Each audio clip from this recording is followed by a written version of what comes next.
Viernes, 29 de agosto de 2025. Materia administrativa. Tesis jurisprudenciales y aisladas. 1 de 33. Registro digital, 203-1059. Tipo, jurisprudencia. Órganos constitucionales autónomos. Competencia del Tribunal Federal de Justicia Administrativa para conocer a través del juicio contencioso administrativo de las sanciones impuestas por los órganos internos de control por faltas no graves. Hechos.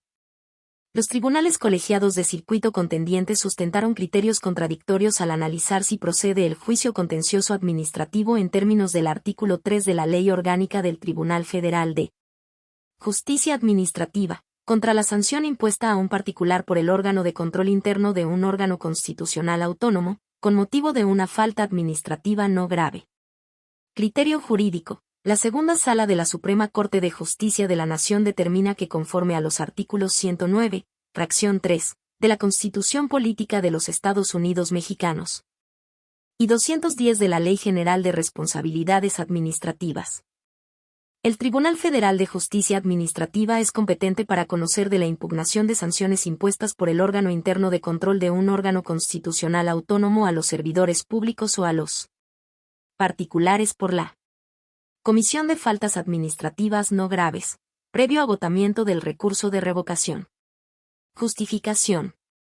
Si bien el Tribunal Federal de Justicia Administrativa conoce de las controversias entre la Administración Pública Federal y los particulares y los órganos constitucionales autónomos no forman parte de la Administración Pública Federal, lo cierto es que el diseño constitucional para investigar y sancionar las faltas administrativas las distingue entre graves y no graves. Bajo esta distinción, se asigna a la Administración, en sentido amplio, lo que comprende a los órganos constitucionales autónomos, la investigación y sanción de las faltas no graves. En el caso de las faltas graves, la investigación corresponde a la Administración, en sentido amplio, mientras que la sanción compete al Tribunal Federal de Justicia Administrativa. Por lo tanto, el Tribunal Federal de Justicia Administrativa es competente para conocer del juicio de nulidad contra la sanción impuesta por un órgano interno de control de un órgano constitucional autónomo. Segunda Sala. 2 de 33. Registro digital, 203-1063. Tipo, jurisprudencia. Cancelación del Registro Federal de Contribuyentes por fusión de sociedades. El requisito para las empresas de no encontrarse en las listas del Servicio de Administración Tributaria, de contribuyentes en presunción de inexistencia de operaciones, es acorde con el principio de seguridad jurídica. Hechos. El Código Fiscal de la Federación prevé la obligación de las personas físicas y jurídicas de inscribirse en el Registro Federal de Contribuyentes. Cada persona cuenta con un registro, por lo que, en caso de fusión de personas jurídicas, la fusionante debe solicitar la cancelación de la empresa fusionada. Al respecto, el artículo 27, apartado D, fracción 9, del Código Fiscal de la Federación contempla los requisitos para la cancelación del Registro Federal de Contribuyentes por fusión de sociedades. Uno de los requisitos consiste en que las sociedades no estén incluidas en las listas a que se refieren los artículos 69, 69IB y 69IB bis del Código Fiscal de la Federación, relativas a contribuyentes en presunción de inexistencia de operaciones. En el presente asunto, dos empresas acordaron fusionarse y la fusionante inició el trámite de cancelación del Registro Federal de Contribuyentes de la fusionada. La autoridad fiscal negó cancelar el registro de la fusionada porque detectó que las empresas tuvieron relaciones con compañías listadas conforme al artículo 69IB del Código Fiscal de la Federación, relativo a personas morales en presunción de inexistencia de operaciones. La empresa fusionante promovió un juicio contencioso administrativo, en el que se confirmó la validez del rechazo de la solicitud de cancelación en el Registro Federal de Contribuyentes. Entonces, la empresa acudió al juicio de amparo en el que alegó que tal requisito es inconstitucional al afectar la seguridad jurídica, pues carece de razonabilidad, ya que la fusión de personas jurídicas y la consecuente cancelación del Registro Federal de Contribuyentes de las fusionadas no debería impedirse por el solo hecho de que las empresas tuvieran relación con alguna ubicada en la situación de presunción de inexistencia de operaciones. El amparo le fue negado, por lo que la empresa y la Secretaría de Hacienda y Crédito Público interpusieron recursos de revisión que se remitieron a la Suprema Corte de Justicia de la Nación. Criterio jurídico. El requisito de no encontrarse en las listas de contribuyentes en presunción de inexistencia de operaciones, que publica el Servicio de Administración Tributaria. Para la procedencia de la cancelación del Registro Federal de Contribuyentes por fusión de sociedades. Respeta el principio de seguridad jurídica porque permite a los contribuyentes identificar las consecuencias jurídicas de contar con una irregularidad en su situación fiscal que debe ser corregida. Además, es razonable porque evita que se eludan los controles creados para garantizar una justa distribución de los gastos públicos entre los contribuyentes, sin distorsiones de operaciones simuladas o inexistentes. Justificación: el artículo 27, apartado D, fracción 9. Del Código Fiscal de la Federación contempla como requisito para la cancelación del Registro Federal de Contribuyentes por fusión de sociedades que las sociedades no estén incluidas en las listas a que se refieren los artículos 69, 69IB y 69IB bis del Código Fiscal de la Federación, relativas a contribuyentes en presunción de inexistencia de operaciones. Las publicaciones de las referidas listas en el Diario Oficial de la Federación pretenden dar a conocer a los contribuyentes, tanto los listados, como a quienes sostuvieron relaciones con estos, alguna irregularidad relevante para que ambos corrijan su situación fiscal.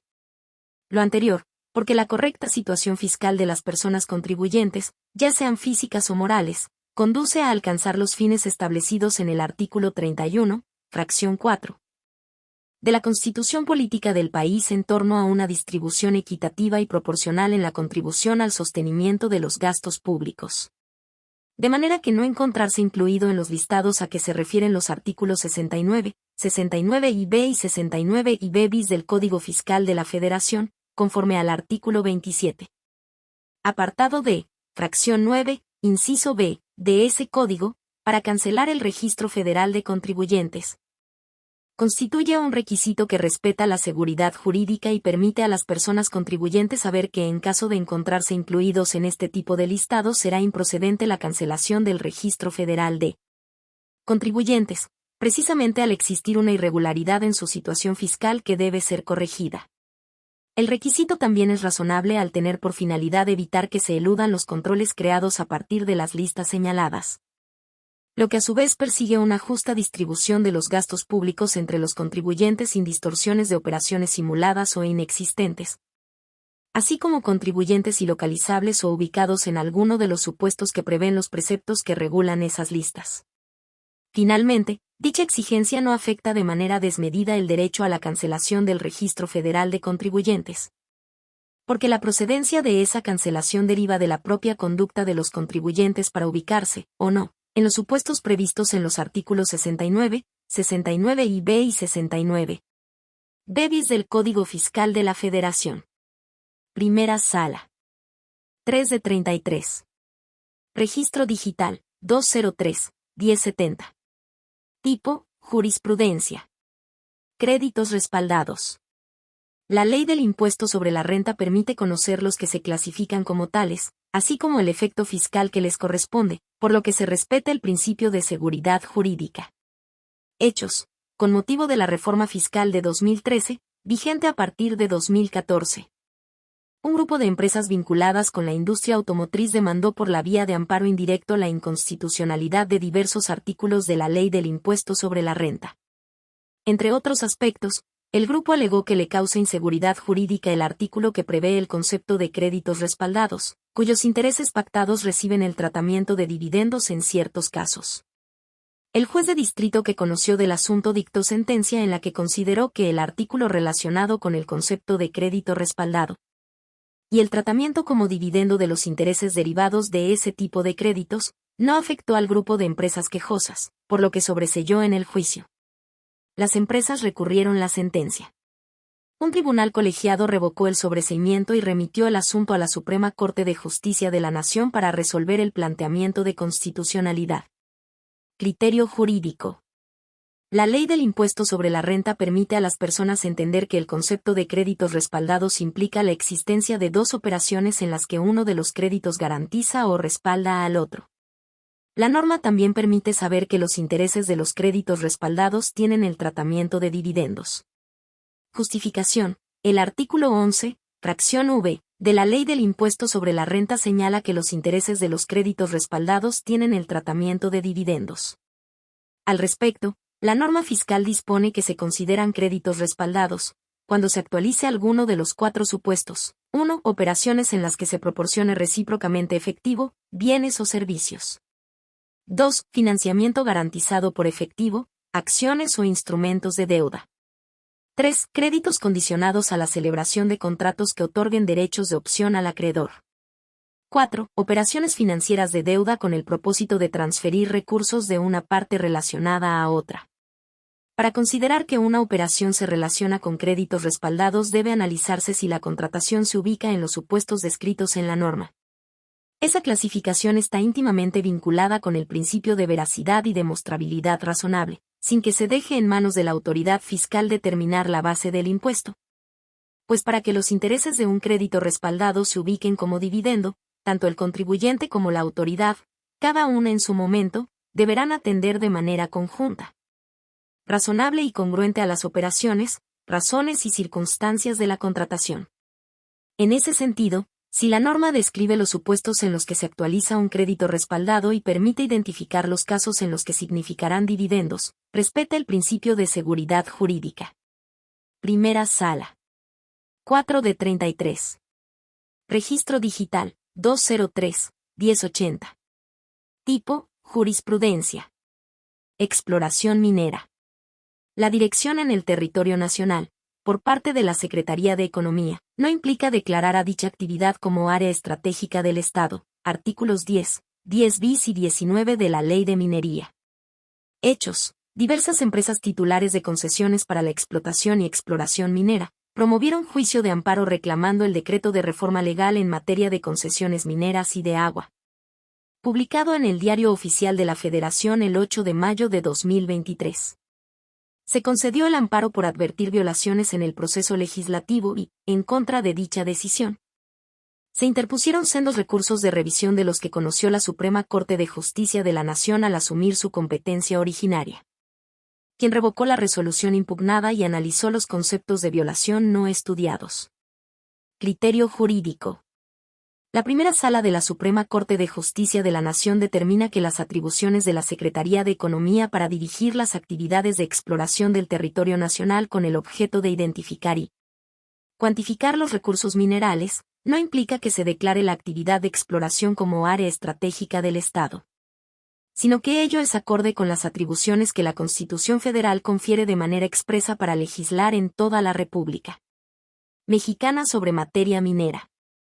Justificación. El contenido de los artículos 10 bis y 19 de la Ley de Minería se encuentra dentro del parámetro que otorgan los artículos 25, 27 y 28 de la Constitución Federal, ya que no está declarando la actividad de exploración como un área estratégica, sino que únicamente está regulando su ejecución.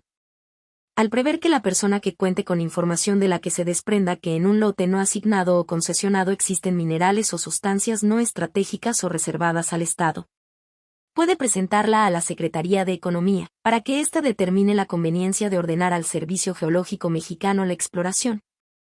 Por lo que dicha dependencia podrá celebrar un convenio de colaboración con la persona para la exploración del lote de que se trate, con vigencia improrrogable de hasta 5 años. Así, toda vez que los minerales son bienes nacionales sujetos al régimen de dominio público que se regulan tanto en la Ley General de Bienes Nacionales como en la Ley de Minería, siendo esta última la reglamentaria del artículo 27 constitucional en la materia, con aplicación del Ejecutivo Federal. Se advierte que si en el diseño realizado por el Congreso de la Unión en los preceptos legales impugnados, para el ejercicio de la actividad de exploración minera, no se observa que hubiere sido establecida esta actividad como un área estratégica, sino como parte de la concepción de los recursos minerales cuyo dominio corresponde a la nación, de manera inalienable e imprescriptible. Este actuar no puede realizarse de manera directa por los particulares, sino mediante concesiones que les otorgue el Estado, de acuerdo con las reglas y condiciones que establezcan las leyes. Primera Sala.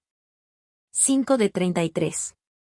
Registro digital, 203-1081. Tipo, jurisprudencia. Extracción ilegal de minerales o sustancias. El artículo 64, fracción I, de la Ley de Minería, transgrede el principio de taxatividad. Hechos. Diversas empresas titulares de concesiones para la explotación y exploración minera, promovieron juicio de amparo reclamando el decreto de reforma legal en materia de concesiones mineras y de agua, publicado en el Diario Oficial de la Federación el 8 de mayo de 2023. Se concedió el amparo por advertir violaciones en el proceso legislativo y, en contra de dicha decisión, se interpusieron sendos recursos de revisión de los que conoció la Suprema Corte de Justicia de la Nación al asumir su competencia originaria, quien revocó la resolución impugnada y analizó los conceptos de violación no estudiados. Criterio jurídico. La primera sala de la Suprema Corte de Justicia de la Nación determina que el artículo 64, fracción, de la Ley de Minería, que prevé el delito de extracción ilegal de minerales o sustancias sin ser titular de concesiones mineras, vulnera el principio de taxatividad. Justificación. De la redacción del tipo penal se advierte la falta de precisión de las cantidades que puedan considerarse como configurativas de una conducta delictiva, pues el verbo que se emplea para configurar la conducta, como es el de extraer, no se define en la propia Ley de Minería, y si bien dicha actividad se menciona dentro de la explotación, no se precisa de manera particular su significado. Bajo estas consideraciones, se advierte una franca violación al principio de taxatividad, el cual exige que las normas sancionadoras describan claramente las conductas que están regulando y las sanciones penales que se impondrán a quienes incurran en ellas. En concreto, la disposición impugnada no genera un grado de precisión razonable para la determinación de la conducta de extracción de minerales o sustancias sujetas a la Ley de Minería, al no establecer un parámetro claro respecto de las cantidades que pudieran considerarse como ilegales, lo que obligaría a la autoridad jurisdiccional a determinar la existencia de la comisión del delito de extracción ilegal de recursos minerales, sin la delimitación objetiva de cuál es la cantidad que pudiera considerarse contraria a la legalidad, y así evitar que puedan actualizarse en dicha hipótesis conductas diversas, lo que se estima en contravención a lo dispuesto en el artículo 14, tercer párrafo, de la Constitución Federal. Primera Sala. 6 de 33. Registro Digital, 203-1082. Tipo, jurisprudencia.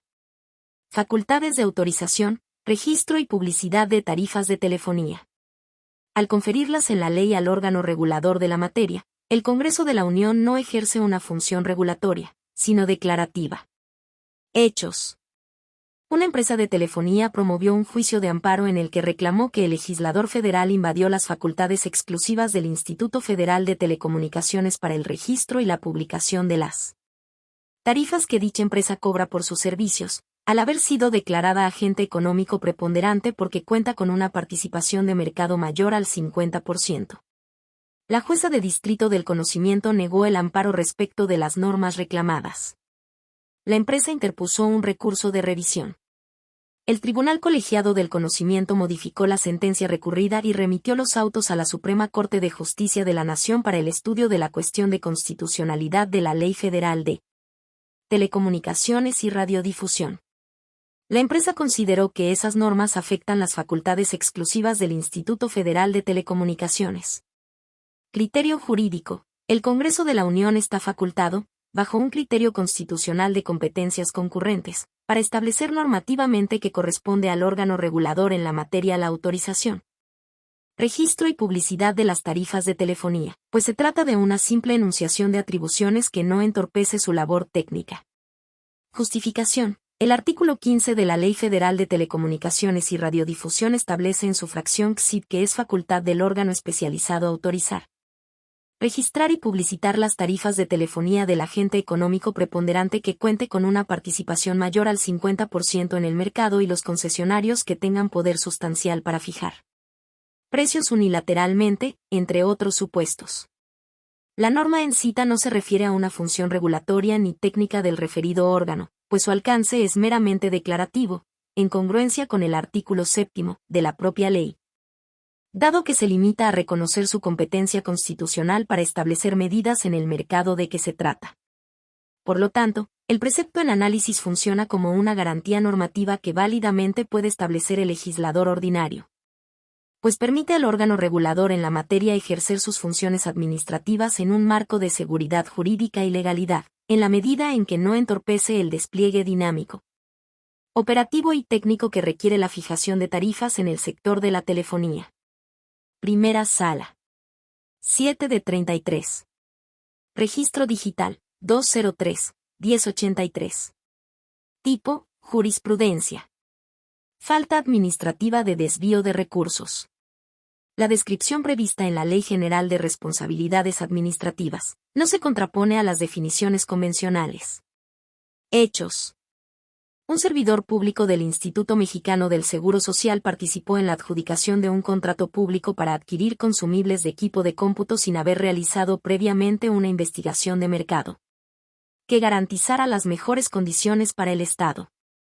Por estos actos, fue sancionado con la inhabilitación temporal para ejercer empleos, cargos o comisiones en el servicio público, al considerarse que incurrió en la falta administrativa grave de desvío de recursos públicos, prevista en el artículo 54 de la Ley General de Responsabilidades Administrativas. Esta determinación fue confirmada en segunda instancia. En contra de la resolución de apelación, el funcionario promovió un juicio de amparo directo alegando que la definición legal de desvío de recursos no era compatible con los estándares internacionales previstos en los artículos 17 de la Convención de las Naciones Unidas contra la Corrupción y 11, numeral 1, inciso D, de la Convención Interamericana contra la Corrupción. Argumentó que dichas normas internacionales exigen que el funcionario haya obtenido un beneficio personal, para sí mismo, o para un tercero, elemento que no está contemplado en la norma nacional. El Tribunal Colegiado de Circuito negó el amparo al considerar que, si bien existen diferencias de redacción, la conducta descrita en la norma impugnada es equivalente, en términos generales, a las normas convencionales invocadas. Inconforme, el servidor público interpuso un recurso de revisión, y la autoridad tercera interesada se adhirió. El asunto se envió a la Suprema Corte de Justicia de la Nación para resolver sobre el problema de convencionalidad subsistente y determinó que la definición legal es convencional. Criterio jurídico: la descripción de la falta administrativa de desvío de recursos, prevista en el artículo 54 de la Ley General de Responsabilidades Administrativas, no se contrapone a la contenida en los artículos 17 de la Convención de las Naciones Unidas contra la Corrupción y 11, numeral 1, inciso D, de la Convención Interamericana contra la Corrupción. Pues la obligación internacional de homologar en materia de combate a la corrupción está dirigida al ámbito penal, no al administrativo. Por tanto, no se exige que la descripción normativa de la falta administrativa sea idéntica al contenido de los artículos convencionales mencionados. Lo reprochable en ambas normas, la nacional y la internacional, es el desvío de los recursos públicos respecto del fin legal al que estaban destinados, cometido por quien tiene a su cargo su correcta administración. Justificación: el Estado mexicano suscribió la Convención Interamericana y la de las Naciones Unidas contra la Corrupción, comprometiéndose a tipificar el desvío de recursos como conducta sancionable. Sin embargo, ese compromiso tiene como objeto central la materia penal, donde se exige mayor precisión en los tipos normativos y en las garantías procesales. En el caso de las faltas administrativas, el orden jurídico nacional conserva un margen razonable de configuración normativa, siempre que se respete el debido proceso. Esto es, el artículo 54 de la Ley General de Responsabilidades Administrativas sanciona al servidor público que autorice, solicite o asigne recursos materiales, humanos o financieros sin justificación legal o en contravención a la normativa aplicable.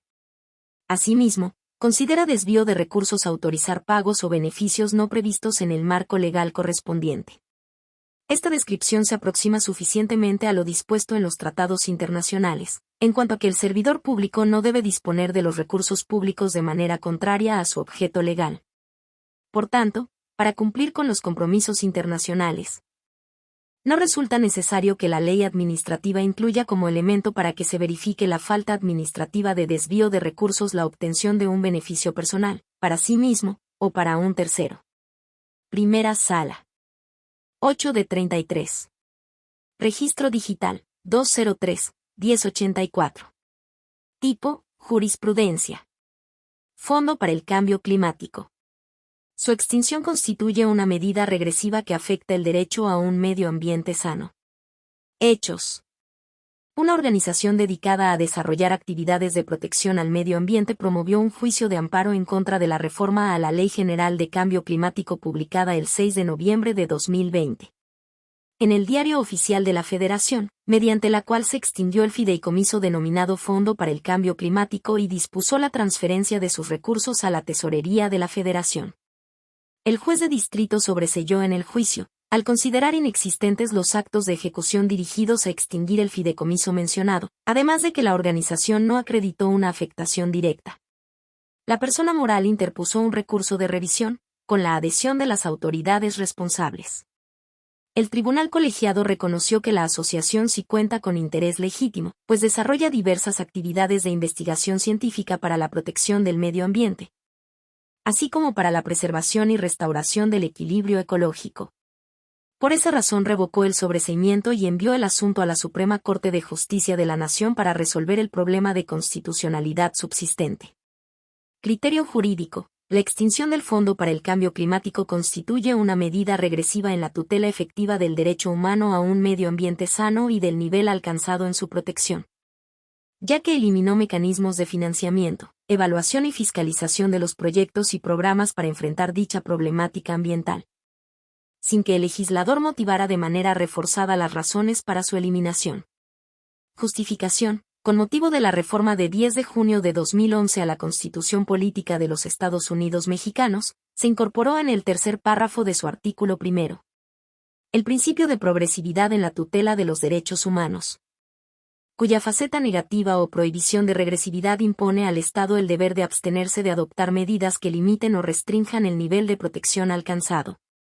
Esta prohibición de regresividad no es absoluta, pues excepcionalmente las autoridades pueden justificar la adopción de medidas que limiten o restrinjan el alcance y tutela de un derecho humano, siempre y cuando acrediten fehacientemente las razones que les llevaron a esa determinación y que esto ocurrió después de haber realizado todos los esfuerzos posibles para utilizar los recursos a su disposición. Ahora bien, a partir de 1992, el Estado mexicano ha suscrito y ratificado diversos convenios internacionales auspiciados por la Organización de las Naciones Unidas, como son la Convención Marco sobre el Cambio Climático, el Protocolo de Kioto, el Acuerdo de París y la Agenda 2030 para el Desarrollo Sostenible. En virtud de estos instrumentos se han asumido diversas obligaciones para garantizar el derecho humano a un medio ambiente sano, mediante la implementación de programas de mitigación del cambio climático que involucran el diseño de políticas y medidas sociales, económicas y ambientales dirigidas a reducir sus efectos adversos. Para cumplir los compromisos internacionales asumidos en esa materia, mediante decreto publicado en el Diario Oficial de la Federación el 6 de junio de 2012, se expidió la Ley General de Cambio Climático, reglamentaria del artículo 2 constitucional. En sus artículos 80 a 86 se creó el Fondo para el Cambio Climático, con la finalidad de captar y canalizar recursos financieros públicos, privados, nacionales e internacionales para implementar acciones destinadas a enfrentar esa problemática ambiental. El 6 de noviembre de 2020 se publicó la reforma a la ley mencionada, en la que se extinguió el fideicomiso del Fondo para el Cambio Climático y se sustituyó por un modelo centralizado de administración a cargo de la Secretaría de Medio Ambiente y Recursos Naturales.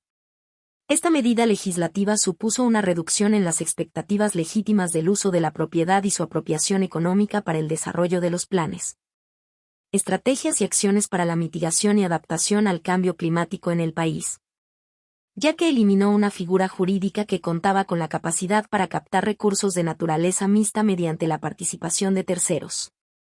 Con la reforma también se modificó el esquema de asignación de los recursos para los proyectos y programas en la materia.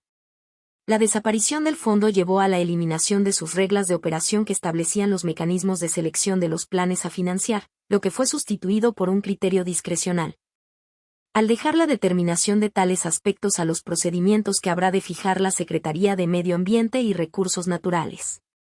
Finalmente, la reforma redujo el nivel de rendición de cuentas, pues el modelo actual no previó mecanismos cualitativamente similares a las reglas bajo las cuales operaba el fondo extinto, las cuales brindaban garantías institucionales y capacidad de permanencia en la asignación de los recursos públicos para implementar proyectos dirigidos a mitigar los efectos del cambio climático.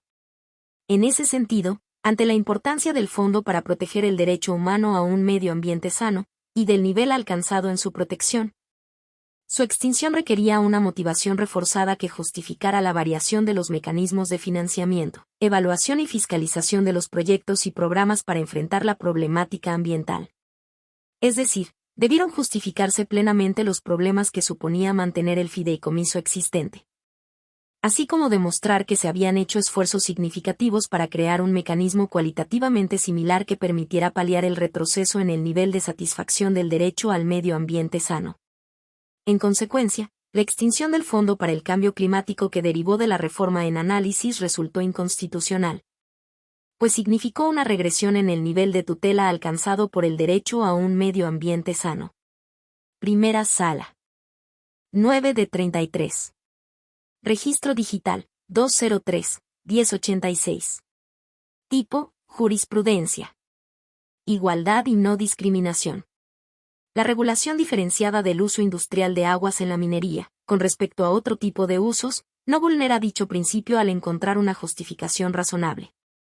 Hechos. Diversas empresas titulares de concesiones para la explotación y exploración minera, promovieron juicio de amparo reclamando el decreto de reforma legal en materia de concesiones mineras y de agua, publicado en el Diario Oficial de la Federación el 8 de mayo de 2023.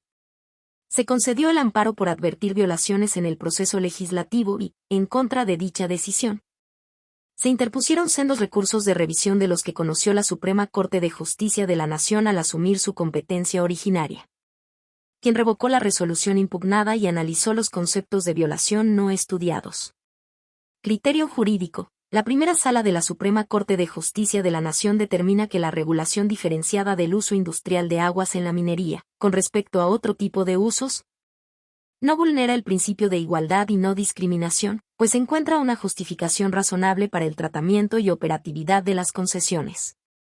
Justificación. En virtud de la reforma legal en materia de concesiones mineras y de agua, el legislador estableció un capítulo específico en la Ley de Aguas Nacionales sobre el uso industrial en la minería, en el que se regula, particularmente, el periodo de prórroga para las concesiones de agua y la imposibilidad de transmitir los derechos contenidos en títulos de concesión en materia de agua.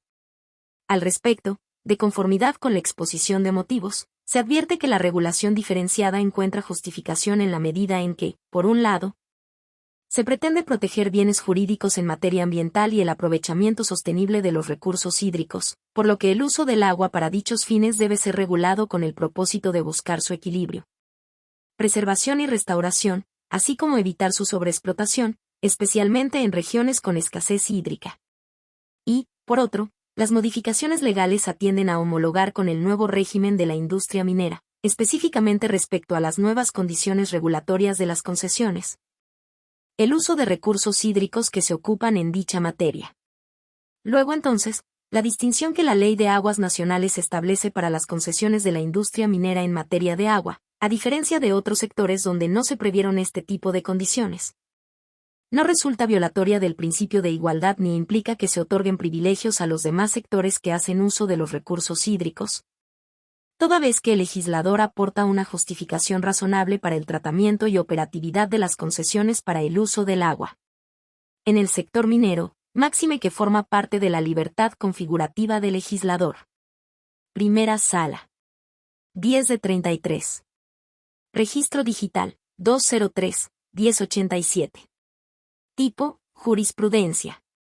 Impuesto sobre los pagos que se realizan a las empresas concesionarias de radio y televisión.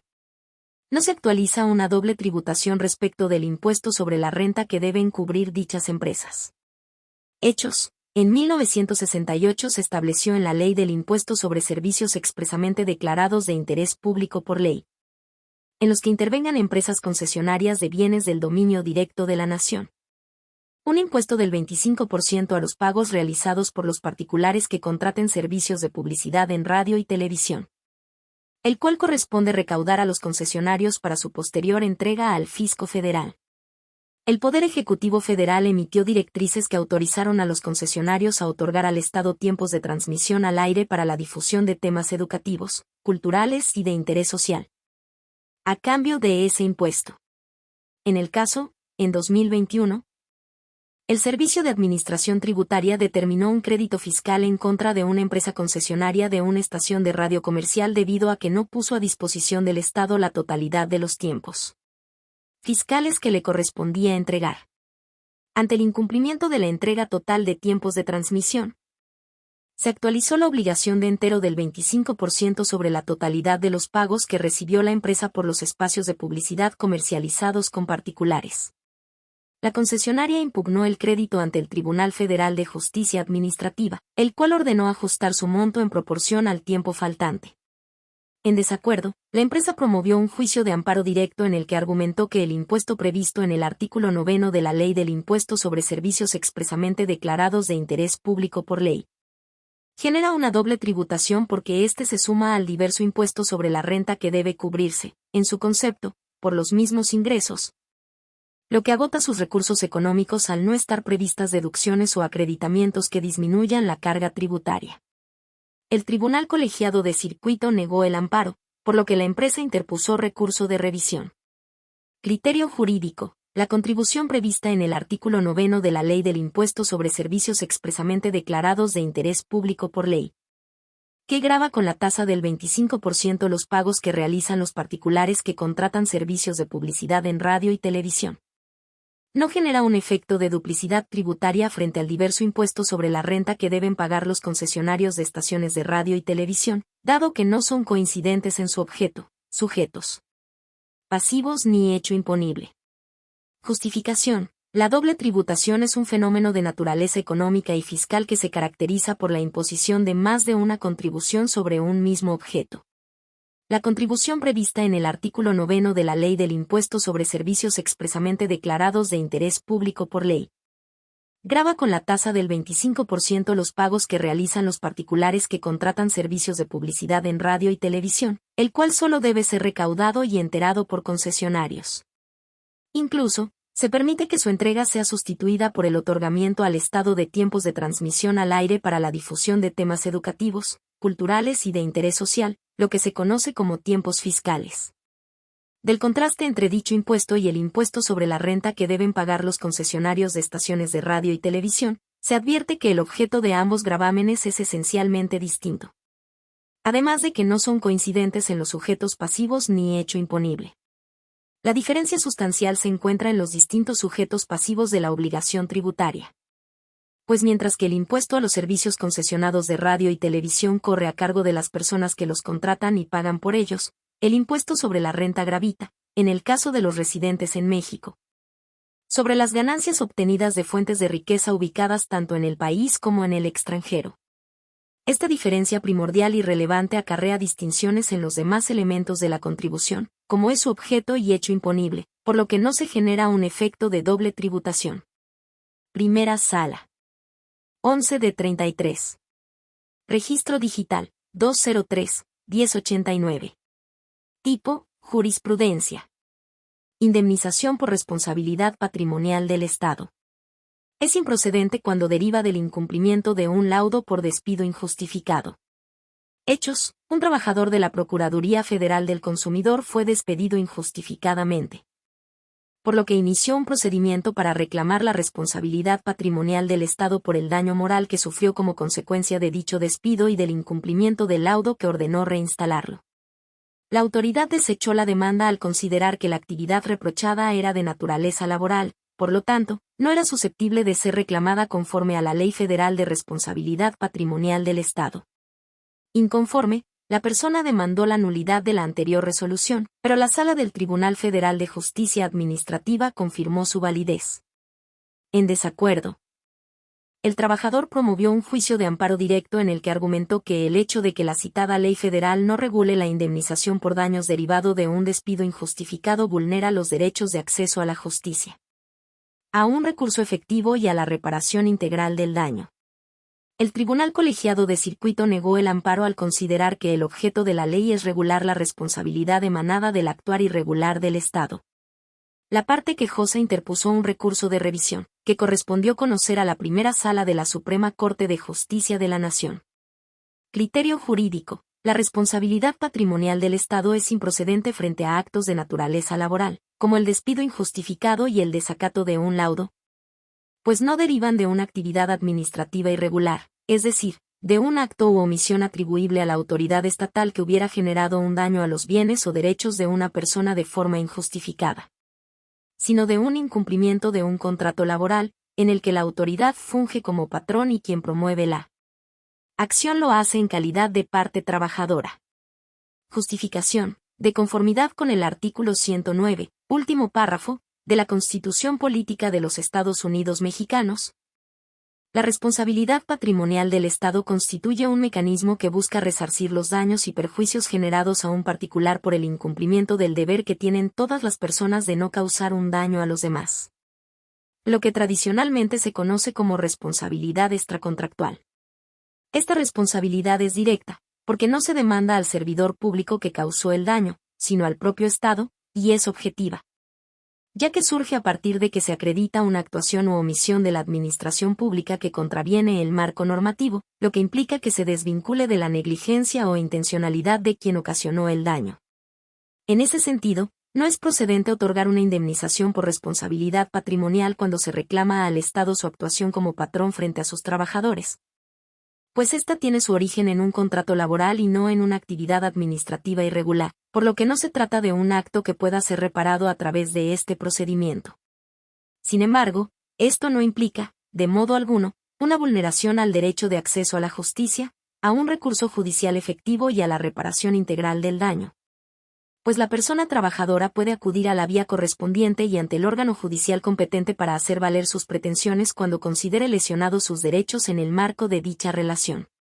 Primera Sala. 12 de 33. Registro Digital. 203-1093. Tipo: jurisprudencia. Inviolabilidad del domicilio y protección de la información. La obligación de los concesionarios a proporcionar informes que incluyan datos financieros sensibles contenida en la Ley de Minería, no vulnera dichas prerrogativas. Hechos. Diversas empresas titulares de concesiones para la explotación y exploración minera, promovieron juicio de amparo reclamando el decreto de reforma legal en materia de concesiones mineras y de agua, publicado en el Diario Oficial de la Federación el 8 de mayo de 2023. Se concedió el amparo por advertir violaciones en el proceso legislativo y, en contra de dicha decisión, se interpusieron sendos recursos de revisión de los que conoció la Suprema Corte de Justicia de la Nación al asumir su competencia originaria, quien revocó la resolución impugnada y analizó los conceptos de violación no estudiados. Criterio jurídico. La primera sala de la Suprema Corte de Justicia de la Nación determina que la obligación de los concesionarios a proporcionar informes que incluyen datos financieros sostenibles, contenida en el artículo 27, fracción 7, de la Ley de Minería, no vulnera el derecho a la inviolabilidad del domicilio y la protección de la información. Justificación. Esa obligación no puede considerarse como una vulneración al derecho a la inviolabilidad del domicilio, pues se hace a través de una entrega a la autoridad y se trata de un deber inherente al régimen concesionado, cuya naturaleza implica necesariamente la fiscalización estatal para garantizar que el aprovechamiento del recurso minero se realice conforme al interés público. Asimismo, el hecho de que los concesionarios deban entregar información financiera o técnica a la autoridad competente no implica su divulgación pública ni una afectación a su confidencialidad, dado que tanto la Ley General de Transparencia y Acceso a la Información Pública como la Ley Federal de Protección de Datos Personales en posesión de los particulares establecen que la información financiera, comercial y estratégica proporcionada a las autoridades tiene el carácter de confidencial o reservada, por lo que se encuentra protegida y sujeta a salvaguardas legales. Máxime que la reforma en materia de concesiones mineras y de agua únicamente otorgó un nombre específico al acto de rendición de cuentas e incorporó al artículo 27, fracción 7, de la Ley de Minería, con mayor precisión su propósito, esto es, la comprobación de obras y trabajos realizados, sin modificar sustancialmente el contenido ni los elementos que deben integrarse en el informe, a saber, aspectos contables, financieros, técnicos y estadísticos, en los términos previstos en la propia ley y su reglamento. Primera Sala. 13 de 33. Registro Digital. 203-1094. Tipo: jurisprudencia. Y retroactividad de leyes. el artículo 5 transitorio del Decreto de Reforma Legal en materia de concesiones mineras y de agua publicado en el Diario Oficial de la Federación, no vulnera dicho principio. Hechos. Diversas empresas titulares de concesiones para la explotación y exploración minera promovieron juicio de amparo reclamando el Decreto de Reforma Legal en materia de concesiones mineras y de agua, publicado en el Diario Oficial de la Federación el 8 de mayo de 2023. Se concedió el amparo por advertir violaciones en el proceso legislativo y, en contra de dicha decisión, se interpusieron sendos recursos de revisión de los que conoció la Suprema Corte de Justicia de la Nación al asumir su competencia originaria, quien revocó la resolución impugnada y analizó los conceptos de violación no estudiados. Criterio jurídico. La primera sala de la Suprema Corte de Justicia de la Nación determina que el artículo 5 transitorio del Decreto de Reforma Legal en materia de concesiones mineras y de agua, publicado en el Diario Oficial de la Federación el 8 de mayo de 2023, que permite el desechamiento de solicitudes de concesión, no vulnera el principio de irretroactividad de las leyes. Justificación. El hecho de que durante la tramitación de la solicitud de concesión minera se modificaran las normas para dejarse de prever los terrenos libres y facultarse a la entidad pública que deseche las solicitudes en trámite, no implica una violación a la garantía de irretroactividad de las leyes prevista en el artículo 14 de la Constitución Política del país. Lo anterior, pues la previsión que permite que las solicitudes de concesión en trámite en materia minera sean desechadas, no se trata de una regulación que desconozca algún derecho adquirido, por el contrario. Conforme a la teoría de los derechos adquiridos y la teoría de los componentes de la norma, la persona solicitante solo adquiere la expectativa de que, en caso de colmarse con los requisitos legalmente previstos, podría alcanzar la obtención de una concesión, pero será hasta que se otorgue, cuando se adquiera ese derecho a gozar de la concesión. Asimismo, porque el supuesto de solicitud de trámite no alcanza la consecuencia indefectible de que sea otorgada la concesión solicitada. Además, la concesión constituye un acto por medio del cual se concede a un particular el manejo y explotación de un servicio público o la explotación y aprovechamientos de bienes del dominio del Estado. Por tanto, la concesión no se puede concebir como un simple acto contractual, sino que se trata de un acto administrativo mixto, en el cual coexisten elementos reglamentarios y contractuales, y, en el caso, se está frente a condiciones tipo regulatorias que no pueden crear derechos adquiridos. Finalmente, el artículo 5 transitorio tampoco violenta los derechos de seguridad jurídica y derecho de petición, toda vez que no implica la supresión de un procedimiento, ni la negativa de acceso a una resolución, sino una modificación de los términos en los que dicho procedimiento debe llevarse a cabo, y no exime a la autoridad administrativa de emitir una respuesta formal, fundada y motivada, en cumplimiento del deber constitucional de atender las solicitudes que presenten los particulares. Primera Sala. 14 de 33. Registro Digital, 203-1095. Tipo, jurisprudencia. Y retroactividad de leyes. La prohibición de transportar materiales provenientes de la actividad minera con aguas nacionales, no vulnera dicho principio. Hechos. Diversas empresas titulares de concesiones para la explotación y exploración minera, promovieron juicio de amparo reclamando el Decreto de Reforma Legal en materia de concesiones mineras y de agua, publicado en el Diario Oficial de la Federación el 8 de mayo de 2023.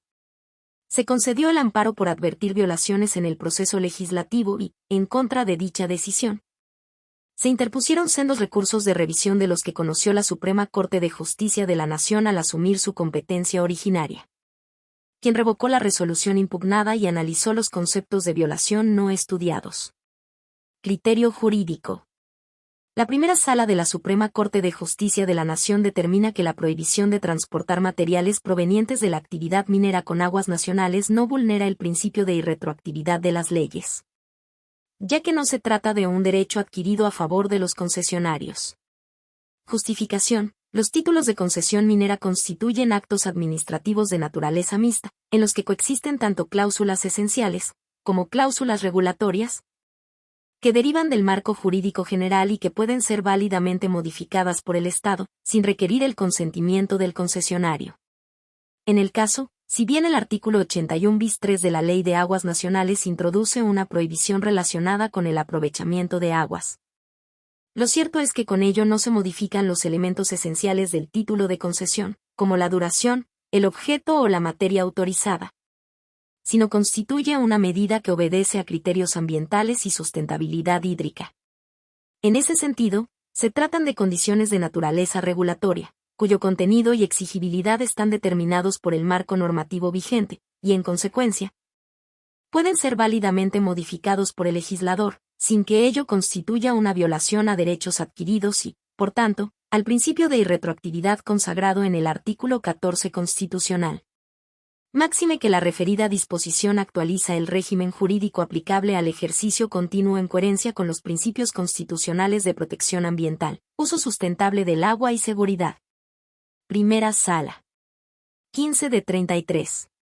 Registro digital, 203-1100. Tipo, jurisprudencia. Libertad de trabajo, autonomía de la voluntad y libre contratación. La obligación de los concesionarios de designar a una persona ingeniera responsable para asegurar el cumplimiento de las normas de seguridad en las minas, no vulnera dichas prerrogativas. Hechos. Diversas empresas titulares de concesiones para la explotación y exploración minera, promovieron juicio de amparo reclamando el decreto de reforma legal en materia de concesiones mineras y de agua, publicado en el Diario Oficial de la Federación el 8 de mayo de 2023. Se concedió el amparo por advertir violaciones en el proceso legislativo y, en contra de dicha decisión, se interpusieron sendos recursos de revisión de los que conoció la Suprema Corte de Justicia de la Nación al asumir su competencia originaria, quien revocó la resolución impugnada y analizó los conceptos de violación no estudiados. Criterio jurídico. La primera sala de la Suprema Corte de Justicia de la Nación determina que la obligación de los concesionarios de designar a una persona ingeniera responsable en el cumplimiento de las normas de seguridad en las minas no violenta la libertad de trabajo ni la autonomía de la voluntad y libre contratación. Justificación. La medida prevista en el artículo 34 de la Ley de Minería que exige la designación de una persona ingeniera responsable por cada 40 personas trabajadoras para el cumplimiento de las normas de seguridad en la materia encuentra justificación y validez en la medida que está dirigida a garantizar condiciones de seguridad industrial en un sector históricamente clasificado como de alto riesgo. Así, esta normativa encuentra soporte en lo dispuesto por el artículo 123, apartado A, fracción 15, de la Constitución Política de los Estados Unidos Mexicanos, el cual, en el marco de la regulación del trabajo, establece obligaciones específicas para los empleadores en materia de higiene y seguridad, y constituye parte del ejercicio de la libertad de trabajo consagrada en el artículo 5 constitucional. En ese sentido, la reforma no establece una restricción arbitraria ni desproporcionada, sino que introduce una medida orientada a fortalecer los deberes del Estado en materia de prevención de riesgos y protección de la vida e integridad de las personas trabajadoras en el sector minero. Lo anterior, no obstante que dicha obligación puede implicar un mayor costo operativo para las empresas concesionarias, pues dicho impacto económico no convierte la medida en inconstitucional, ya que se encuentra inmersa en una finalidad constitucionalmente legítima, como es la protección de los derechos fundamentales de quienes laboran en condiciones de alto riesgo. Primera Sala. 16 de 33. Registro digital, 203-1105. Tipo, jurisprudencia. Principio de seguridad jurídica. La causa de cancelación del título de concesión minera prevista en el artículo 55, fracción 3, de la Ley de Minería, vulnera dicha prerrogativa. Hechos. Diversas empresas titulares de concesiones para la explotación y exploración minera, promovieron juicio de amparo reclamando el decreto de reforma legal en materia de concesiones mineras y de agua, publicado en el Diario Oficial de la Federación el 8 de mayo de 2023. Se concedió el amparo por advertir violaciones en el proceso legislativo y, en contra de dicha decisión, se interpusieron sendos recursos de revisión de los que conoció la Suprema Corte de Justicia de la Nación al asumir su competencia originaria, quien revocó la resolución impugnada y analizó los conceptos de violación no estudiados. Criterio jurídico. La primera sala de la Suprema Corte de Justicia de la Nación determina que la causa de cancelación del título de concesión minera prevista en el artículo 55, fracción 3, de la Ley de Minería, vulnera el principio de seguridad jurídica, pues existe una antinomia entre dicha disposición y el supuesto de cancelación al que se refiere el artículo 42, fracción 3 del referido ordenamiento.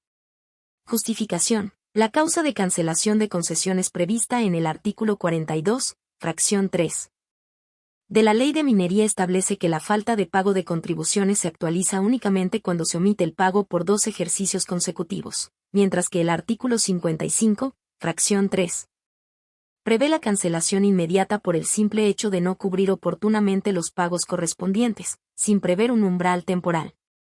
Así, la coexistencia de ambos preceptos impide una aplicación armónica y coherente de la norma, toda vez que su redacción es similar, pero carece de elementos para identificar si el legislador pretendió establecer supuestos distintos. Por ello, al no haber una distinción normativa expresa ni una jerarquía entre ambas disposiciones, se genera un conflicto interpretativo que coloca al gobernado en un estado de incertidumbre respecto a cuál es la conducta que se sanciona con la cancelación del título de concesión. Con base en ello, y para preservar el principio de seguridad jurídica, debe atenderse al principio de mayor beneficio y, por ende, establecer que la norma más benéfica, en este caso la relativa al artículo 42, fracción 3, debe prevalecer. Lo anterior, pues cualquier omisión en el pago de contribuciones, que ya se encuentra sancionada mediante recargos, actualizaciones y multas, no puede, por sí sola, justificar la cancelación inmediata de una concesión minera, dado que ello supondría una sanción desproporcionada y arbitraria. En consecuencia, tratándose de una medida de carácter trascendental como la pérdida de una concesión, solo debería proceder cuando se acredite una conducta reiterada y persistente de incumplimiento, como lo prevé el artículo 42, fracción 3. Primera Sala. 17 de 33. Registro digital, 203-1108. Tipo, jurisprudencia. Recurso de revisión en asuntos de importancia y trascendencia según la Ley del Procedimiento Contencioso Administrativo en Querétaro. Las personas no están obligadas a interponerlo antes de acudir al juicio de amparo directo. Interpretación del artículo 69, fracción 2, de la Ley de Procedimiento Contencioso Administrativo del Estado de Querétaro. Hechos, en el caso, una empresa promovió un juicio contencioso administrativo en contra de la revocación de su autorización para prestar el servicio de transporte privado de pasajeros mediante el uso de una plataforma digital. Un juez del Tribunal de Justicia Administrativa del Estado de Querétaro declaró la nulidad del acto administrativo por aspectos formales. El artículo 69, fracción 2, de la Ley de Procedimiento Contencioso Administrativo del Estado de Querétaro prevé la procedencia del recurso de revisión en contra de determinaciones de los jueces administrativos cuando el asunto sea de importancia y trascendencia. De tal recurso conoce la Sala Superior del Tribunal de Justicia Administrativa del Estado de Querétaro. La empresa consideró que su asunto tenía tales características por lo que interpuso el recurso de revisión en contra de la sentencia del juez administrativo. La Sala Superior desechó el recurso por considerar que el asunto carecía de importancia y trascendencia para justificar su procedencia. Ante ello, la empresa promovió un juicio de amparo directo en el que reclamó el desechamiento del recurso de revisión. La empresa alegó que el artículo 69, fracción 2, afecta la seguridad jurídica ante la indefinición de los conceptos de importancia y trascendencia para la procedencia del recurso de revisión en el juicio contencioso administrativo. El Tribunal Colegiado de Circuito del Conocimiento negó el amparo respecto del acuerdo de desechamiento del recurso de revisión. Inconforme, la parte quejosa interpuso un recurso de revisión en amparo directo en el que alegó que la imprecisión legislativa sobre las características de importancia y trascendencia para la procedencia del recurso de revisión en el juicio contencioso administrativo genera incertidumbre sobre si debe interponerlo o acudir al amparo directo. Criterio jurídico. El artículo 69, fracción 2, de la Ley de Procedimiento Contencioso Administrativo del Estado de Querétaro prevé el recurso de revisión en contra de determinaciones de los jueces administrativos cuando el asunto sea de importancia y trascendencia, pero no define tales conceptos. Por ende, ante la ambigüedad, es optativo para los particulares acudir a dicho medio de defensa ordinario o promover un juicio de amparo directo. Justificación. De acuerdo con la excepción al principio de definitividad prevista en el último párrafo del artículo 61, fracción 18, de la Ley de Amparo. Será optativa la interposición de los recursos ordinarios previo a acudir al juicio de amparo, si no cuentan con la suficiente claridad para determinar su procedencia. El artículo 69 de la Ley de Procedimiento Contencioso Administrativo del Estado de Querétaro prevé un catálogo de supuestos con definición entendible para la procedencia del recurso de revisión en el juicio contencioso administrativo, el cual se basa en los criterios de cuantía que prevé la fracción y de ese precepto, o de temas específicos en los casos descritos en las fracciones 3 a 7. Sin embargo, el referido artículo establece que en caso de que el asunto no se ubique en alguno de los supuestos expresamente regulados en las fracciones y 3 a 7, las personas tienen a su alcance un supuesto residual contenido en la fracción 2, relativo a que el asunto sea de importancia y trascendencia. Tal supuesto residual es de valoración judicial y, por ende, la procedencia del recurso de revisión está sujeta a la interpretación que haga el órgano resolute respecto de los atributos de excepcionalidad del asunto. Ante dicha situación, la indefinición del recurso de revisión en el juicio contencioso administrativo en el supuesto de procedencia por importancia y trascendencia genera inseguridad jurídica y, por tanto, las personas cuentan con libertad para decidir interponer tal recurso de revisión en el que razonen la importancia y trascendencia del caso, o bien, acudir inmediatamente al juicio de amparo directo sin agotar el recurso ordinario previsto en el artículo 69, fracción 2. Primera Sala. 18 de 33. Registro digital, 203-1109. Tipo, jurisprudencia. Regulación de los mercados de telefonía, radio y televisión. Reglas para delimitar la distribución de las competencias constitucionales en esa materia. Hechos. Una empresa de telefonía promovió un juicio de amparo en el que reclamó que el legislador federal invadió las facultades exclusivas del Instituto Federal de Telecomunicaciones para el registro y la publicación de las tarifas que dicha empresa cobra por sus servicios, al haber sido declarada agente económico preponderante, porque cuenta con una participación de mercado mayor al 50%. La jueza de distrito del conocimiento negó el amparo respecto de las normas reclamadas. La empresa interpuso un recurso de revisión. El Tribunal Colegiado del Conocimiento modificó la sentencia recurrida y remitió los autos a la Suprema Corte de Justicia de la Nación para el estudio de la cuestión de constitucionalidad de la Ley Federal de Telecomunicaciones y Radiodifusión. La empresa consideró que esas normas afectan las facultades exclusivas del Instituto Federal de Telecomunicaciones. Criterio jurídico. La competencia constitucional para regular los mercados de telefonía, radio y televisión es, por regla general, concurrente entre el Congreso de la Unión y el órgano especializado en la materia, pero originaria y exclusiva de este último cuando involucra aspectos técnicos, operativos o de implementación de políticas públicas en dichos sectores. Justificación. El artículo 28 de la Constitución Política de los Estados Unidos Mexicanos, a partir del Decreto de Reforma Constitucional publicado en el Diario Oficial de la Federación el 11 de junio de 2013, adoptó un modelo de distribución de competencias entre el Congreso de la Unión y el órgano regulador en la materia, para normar los mercados de telefonía, radio y televisión, basado en una regla general de concurrencia.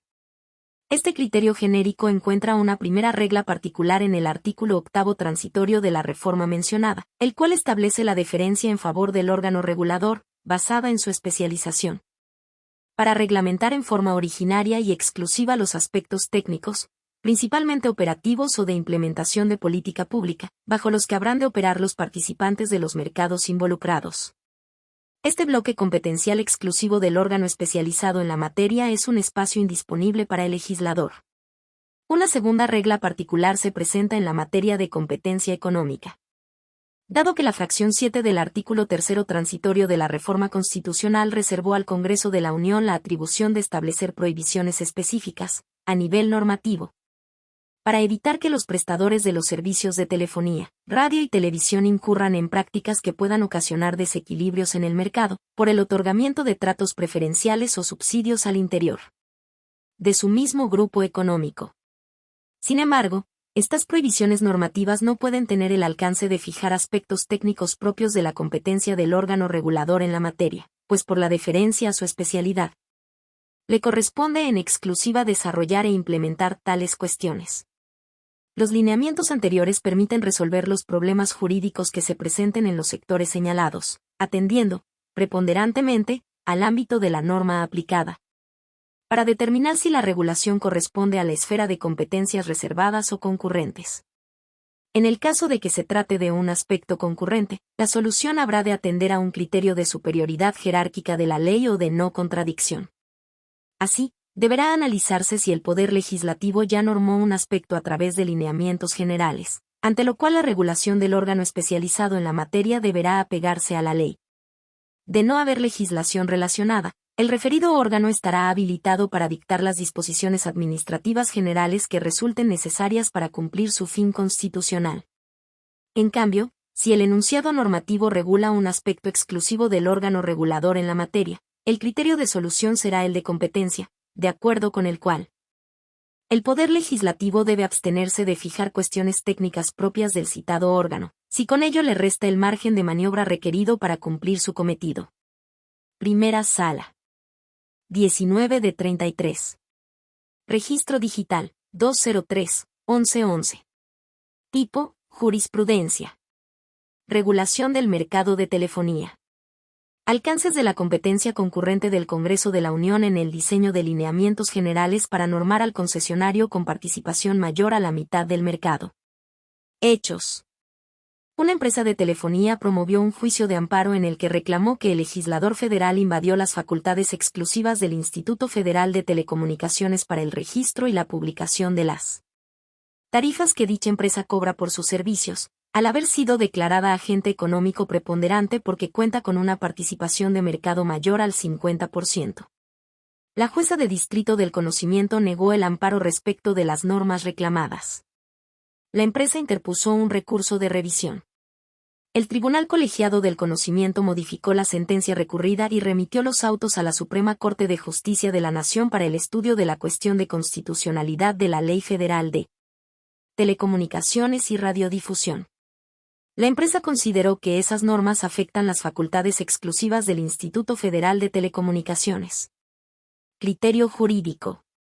En el establecimiento de medidas al agente económico preponderante que cuente con una participación mayor al 50% en el mercado de telefonía concurren las facultades legislativas del Congreso de la Unión para proponer lineamientos generales y las atribuciones regulatorias del órgano especializado en la materia para determinar si los implementa o no. Justificación. El artículo 28 de la Constitución Política de los Estados Unidos Mexicanos estableció, a partir del decreto de reforma publicado en el Diario Oficial de la Federación el 11 de junio de 2013, que el órgano regulador en la materia es la autoridad especializada en competencia económica de los sectores de telefonía, radio y televisión, por lo que le corresponde regular a los participantes en estos mercados, con el objeto de eliminar eficazmente las barreras a la competencia y a la libre concurrencia. De la interpretación sistemática, funcional y teleológica de la norma constitucional en cita se sigue que el órgano especializado en la materia cuenta con la facultad exclusiva para establecer medidas de regulación asimétrica al agente económico que tenga una participación mayoritaria en el mercado de la telefonía. Este ámbito de exclusividad en favor del órgano regulador en la materia no cancela la posibilidad de que el Poder Legislativo participe en el diseño de lineamientos generales que se dirijan a fomentar la competitividad, pues este tipo de acciones son expresión de la Rectoría Económica del Estado, en términos de los artículos 25, 26 y 28 constitucionales. En esta lógica, los parámetros de las medidas asimétricas, entendidas como las diferentes acciones que el Estado aplique a los agentes económicos que tengan participación significativa en el mercado, pueden contenerse en cualquier fuente jurídica, como son la Constitución, la ley, un reglamento o una norma jurídica, ya sea a través de principios, lineamientos generales o reglas específicas. Por lo tanto, el diseño de lineamientos generales sobre medidas asimétricas es un aspecto que válidamente puede establecer el Congreso de la Unión, a la luz de un criterio constitucional de competencias concurrentes. Si se formulan a manera de sugerencia al órgano especializado en la materia en un marco de diálogo constructivo, en el que le corresponderá en última instancia juzgar su idoneidad y pertinencia para ser implementadas o no. Primera Sala. 20 de 33. Registro Digital, 203-1112. Tipo, jurisprudencia. Regulación tarifaria por servicios de telefonía. La fijación de medidas de control previo no invade la competencia del órgano regulador en la materia para regular la operación del concesionario con participación mayor a la mitad del mercado. Hechos. Una empresa de telefonía promovió un juicio de amparo en el que reclamó que el legislador federal invadió las facultades exclusivas del Instituto Federal de Telecomunicaciones para el registro y la publicación de las tarifas que dicha empresa cobra por sus servicios, al haber sido declarada agente económico preponderante porque cuenta con una participación de mercado mayor al 50%. La jueza de distrito del conocimiento negó el amparo respecto de las normas reclamadas. La empresa interpuso un recurso de revisión. El Tribunal Colegiado del Conocimiento modificó la sentencia recurrida y remitió los autos a la Suprema Corte de Justicia de la Nación para el estudio de la cuestión de constitucionalidad de la Ley Federal de Telecomunicaciones y Radiodifusión. La empresa consideró que esas normas afectan las facultades exclusivas del Instituto Federal de Telecomunicaciones. Criterio jurídico. Las medidas previstas en el artículo 267, primer párrafo, fracciones 2, inciso A, V y B, de la Ley Federal de Telecomunicaciones y Radiodifusión, que sujetan a control previo a las tarifas que habrá de cobrar el prestador del servicio de telefonía que cuente con una participación mayor al 50% en el mercado y le prohíben establecer condiciones comerciales distintas en calidad y precio a los demás concesionarios, no suplanta las atribuciones exclusivas del órgano regulador. En materia de competencia económica. Justificación. De la interpretación del artículo 28 de la Constitución Política de los Estados Unidos Mexicanos. En su texto vigente a partir del decreto de reforma publicado en el Diario Oficial de la Federación el 11 de junio de 2013.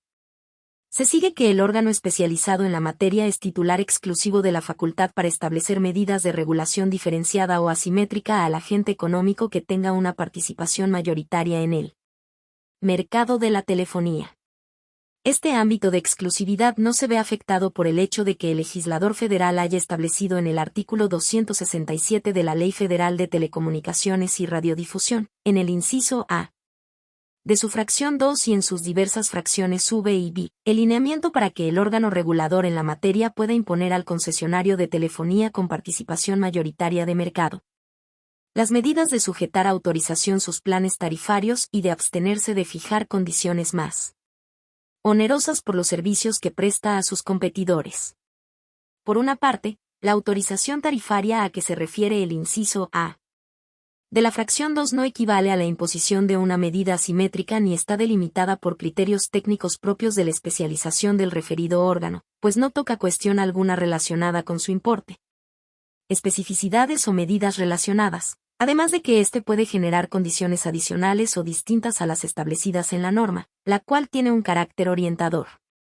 Por otra parte, el lineamiento general de no discriminación previsto en las fracciones V y B admite una interpretación conforme con el modelo de Estado regulador previsto en el artículo 28 constitucional. A partir de un entendimiento flexible de la división de poderes en términos del diverso artículo 49, que busca involucrar en un sistema de responsabilidad compartida a sus distintos órganos, para regular el servicio público de telecomunicaciones. En consecuencia, el Congreso de la Unión válidamente puede participar en el establecimiento de las medidas indicadas, dentro de un marco de diálogo constructivo y respetuoso con el órgano regulador, dirigido a ejercer la rectoría económica del Estado. Primera Sala. 21 de 33. Registro digital, 203-1076. Tipo, aislada. Declaraciones fiscales en medios electrónicos. Su presentación extemporánea genera una multa que respeta el principio de proporcionalidad de las sanciones. Hechos. El Código Fiscal de la Federación prevé diversas infracciones relacionadas con la falta de cumplimiento de las obligaciones en materia de la presentación de declaraciones, solicitudes, documentación, avisos, información o expedición de constancias, así como del ingreso de información a través de la página de Internet del Servicio de Administración Tributaria. Entre las conductas sancionables, el artículo 82, fracción y, inciso D, del mencionado código establece una multa graduable entre un mínimo y un máximo para sancionar la presentación extemporánea de declaraciones fiscales en medios electrónicos. En el caso, una empresa incumplió con la entrega oportuna de 3 declaraciones de impuestos federales, por lo que la autoridad fiscal le requirió su presentación. Una vez que la contribuyente cumplió con el requerimiento y presentó sus declaraciones por medios electrónicos, la autoridad le impuso 3 multas porque había presentado de manera extemporánea dichas declaraciones. En consecuencia, la empresa promovió un juicio de nulidad en el que se reconoció la validez de las multas. Ante esa decisión, la empresa promovió un juicio de amparo directo en el que planteó la inconstitucionalidad del artículo 82, fracción, inciso D, del Código Fiscal de la Federación en el que se sustentó la imposición de las multas. La empresa alegó que esa norma vulnera el principio de proporcionalidad de las penas porque prevé una sanción excesiva, debido a que sanciona con menor severidad las conductas relacionadas con otras formas de declaración. Para explicar su argumento, la empresa señaló que las declaraciones electrónicas inicialmente se previeron solo para los grandes contribuyentes, por lo que, desde su óptica se justificaba una sanción mayor ante el incumplimiento y una menor para otras formas de declaraciones. El Tribunal Colegiado de Circuito negó el amparo, por lo que la empresa interpuso un recurso de revisión que correspondió resolverlo a esta Suprema Corte de Justicia de la Nación.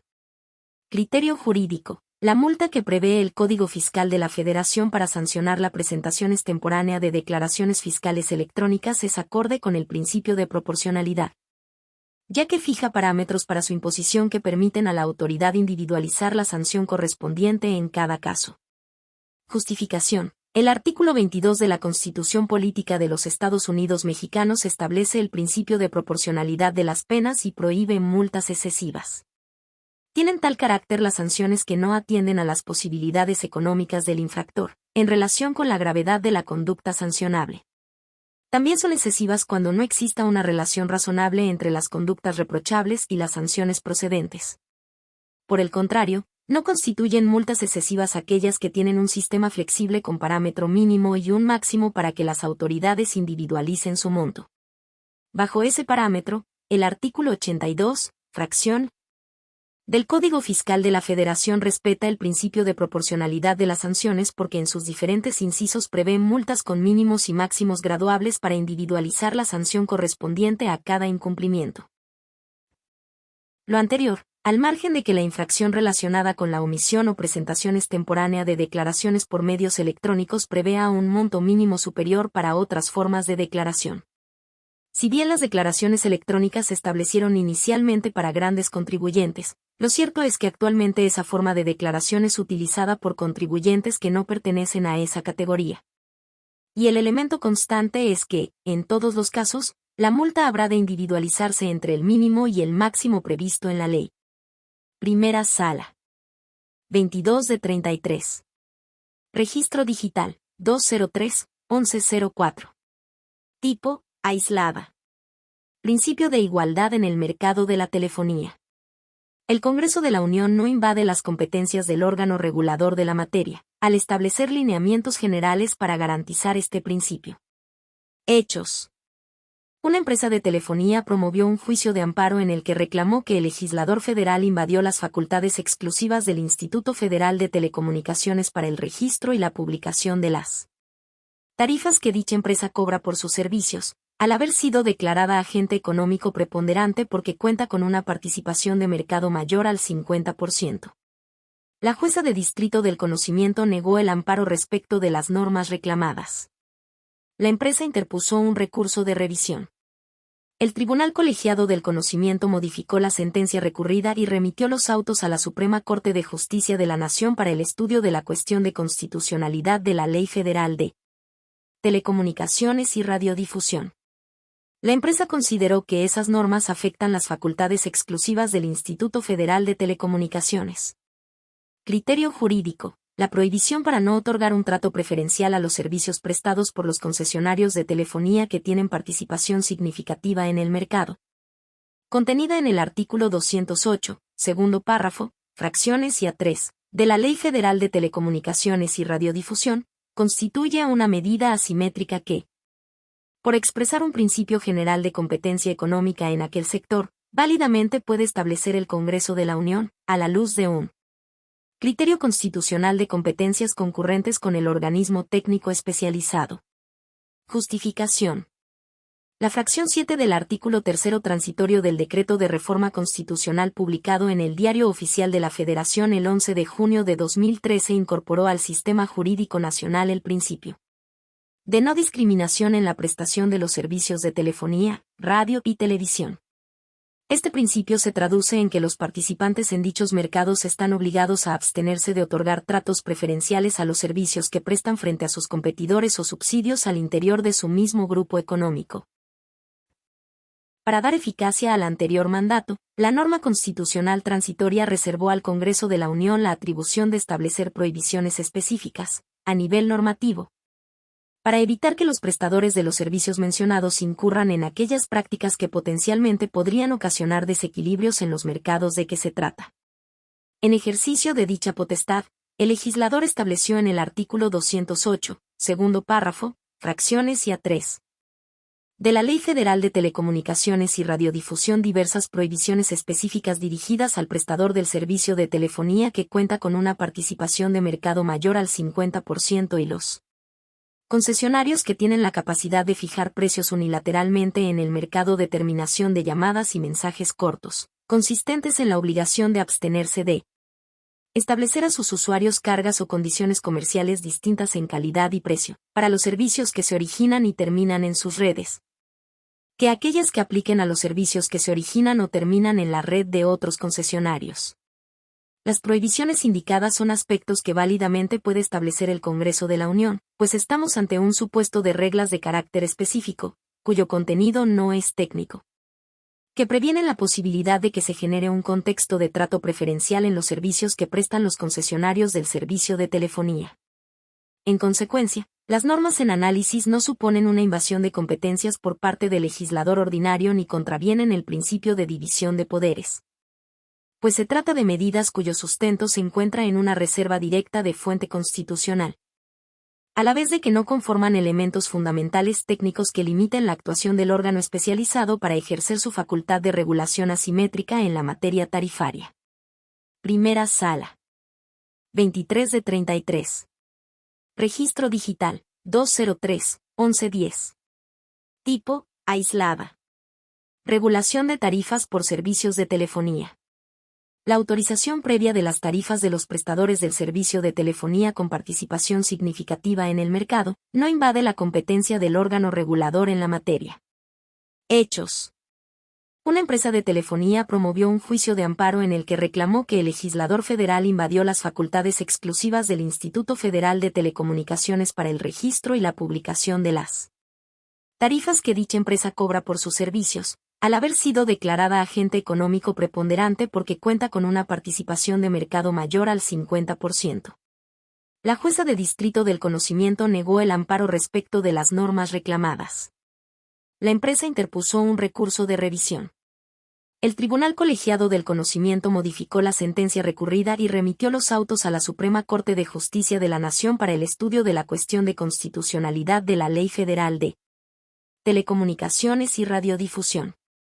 La empresa consideró que esas normas afectan las facultades exclusivas del Instituto Federal de Telecomunicaciones. Criterio jurídico. El artículo 208, primer párrafo, de la Ley Federal de Telecomunicaciones y Radiodifusión que sujeta a control previo a las tarifas que habrán de cobrar los prestadores del servicio de telefonía que cuenten con una participación mayor al 50% en el mercado o que tengan la capacidad de fijar precios unilateralmente, no suplanta las atribuciones del órgano regulador en la materia. Justificación. El artículo 28 de la Constitución Política de los Estados Unidos Mexicanos, a partir del Decreto de Reforma Constitucional publicado en el Diario Oficial de la Federación el 11 de junio de 2013, estableció que el órgano regulador en la materia tiene la facultad originaria y directa, sin necesidad de habilitación legal, de establecer medidas diferenciadas o asimétricas de operación a los prestadores de los servicios de telefonía, radio y televisión que cuenten con una participación significativa en dichos mercados. El artículo 8 transitorio del Decreto de Reforma Constitucional enlistó en su fracción 3 diversas medidas de regulación asimétrica que puede aplicar el órgano especializado en la materia en los sectores mencionados, como es la aprobación previa, Registro y publicación de las tarifas que habrá de cobrar el agente económico preponderante que cuente con una participación mayor al 50% en el mercado y los concesionarios que tengan poder sustancial para fijar precios unilateralmente. Esta facultad específica no tiene el alcance de generar una competencia exclusiva del órgano especializado para seleccionar y clasificar los sistemas tarifarios en el sector de la telefonía. Por el contrario, es un diseño enmarcado en la facultad genérica del Congreso de la Unión, con fundamento en el artículo 73, fracción 17, de la Constitución Política de los Estados Unidos Mexicanos, para dictar leyes sobre telecomunicaciones. En este marco de facultades concurrentes, la Ley Federal de Telecomunicaciones y Radiodifusión establece dos regímenes diferenciados para la materia de tarifas por los servicios de telefonía. El de libertad tarifaria establecido en sus artículos 204, 205 y 207 que, en principio, aplica a todos los participantes en el mercado, y el sujeto a medidas asimétricas. En términos del primer párrafo del artículo 208, que funciona para los agentes económicos con participación relevante en dicho sector. Ahora bien, el hecho de que el artículo 208, primer párrafo, de la ley en sí te establezca la obligación a cargo del órgano regulador en la materia de aprobar en forma previa el régimen tarifario no resulta inconstitucional. Pues no se trata de una medida asimétrica en sentido estricto porque no toca cuestión alguna relacionada con su importe, especificidades o medidas relacionadas, ni configura una predeterminación técnica o de operatividad que sustituya la actuación del referido órgano. Por el contrario, la norma legal remite a la libertad del órgano especializado para establecer la regulación específica en la materia tarifaria, de acuerdo con los parámetros de la propia ley, lo que es acorde con el modelo constitucional de distribución de competencias en los sectores regulados. Primera Sala. 24 de 33. Registro digital, 203-1064. Tipo, aislada. Concesión minera. Su solicitud no genera el derecho a su otorgamiento. Hechos. En 2017, una empresa solicitó una concesión de conformidad con la ley minera vigente en esa época, la cual señalaba, en términos de los artículos 12 bis, 13 y 14, que las concesiones se otorgarían sobre el terreno libre al primer solicitante en tiempo que cumpliera con ciertos requisitos. El 8 de mayo de 2023 se publicó en el Diario Oficial de la Federación un decreto que reformó la ley minera para ahora denominarse Ley de Minería. Entre las modificaciones, se estableció que las concesiones solo se otorgarán mediante licitación pública, por lo que se eliminó el concepto de terreno libre. En consecuencia, el artículo 5 transitorio del señalado decreto estableció que las solicitudes de concesión minera en trámite se desecharán de plano, ya que la única forma de acceder a una concesión sería mediante licitación.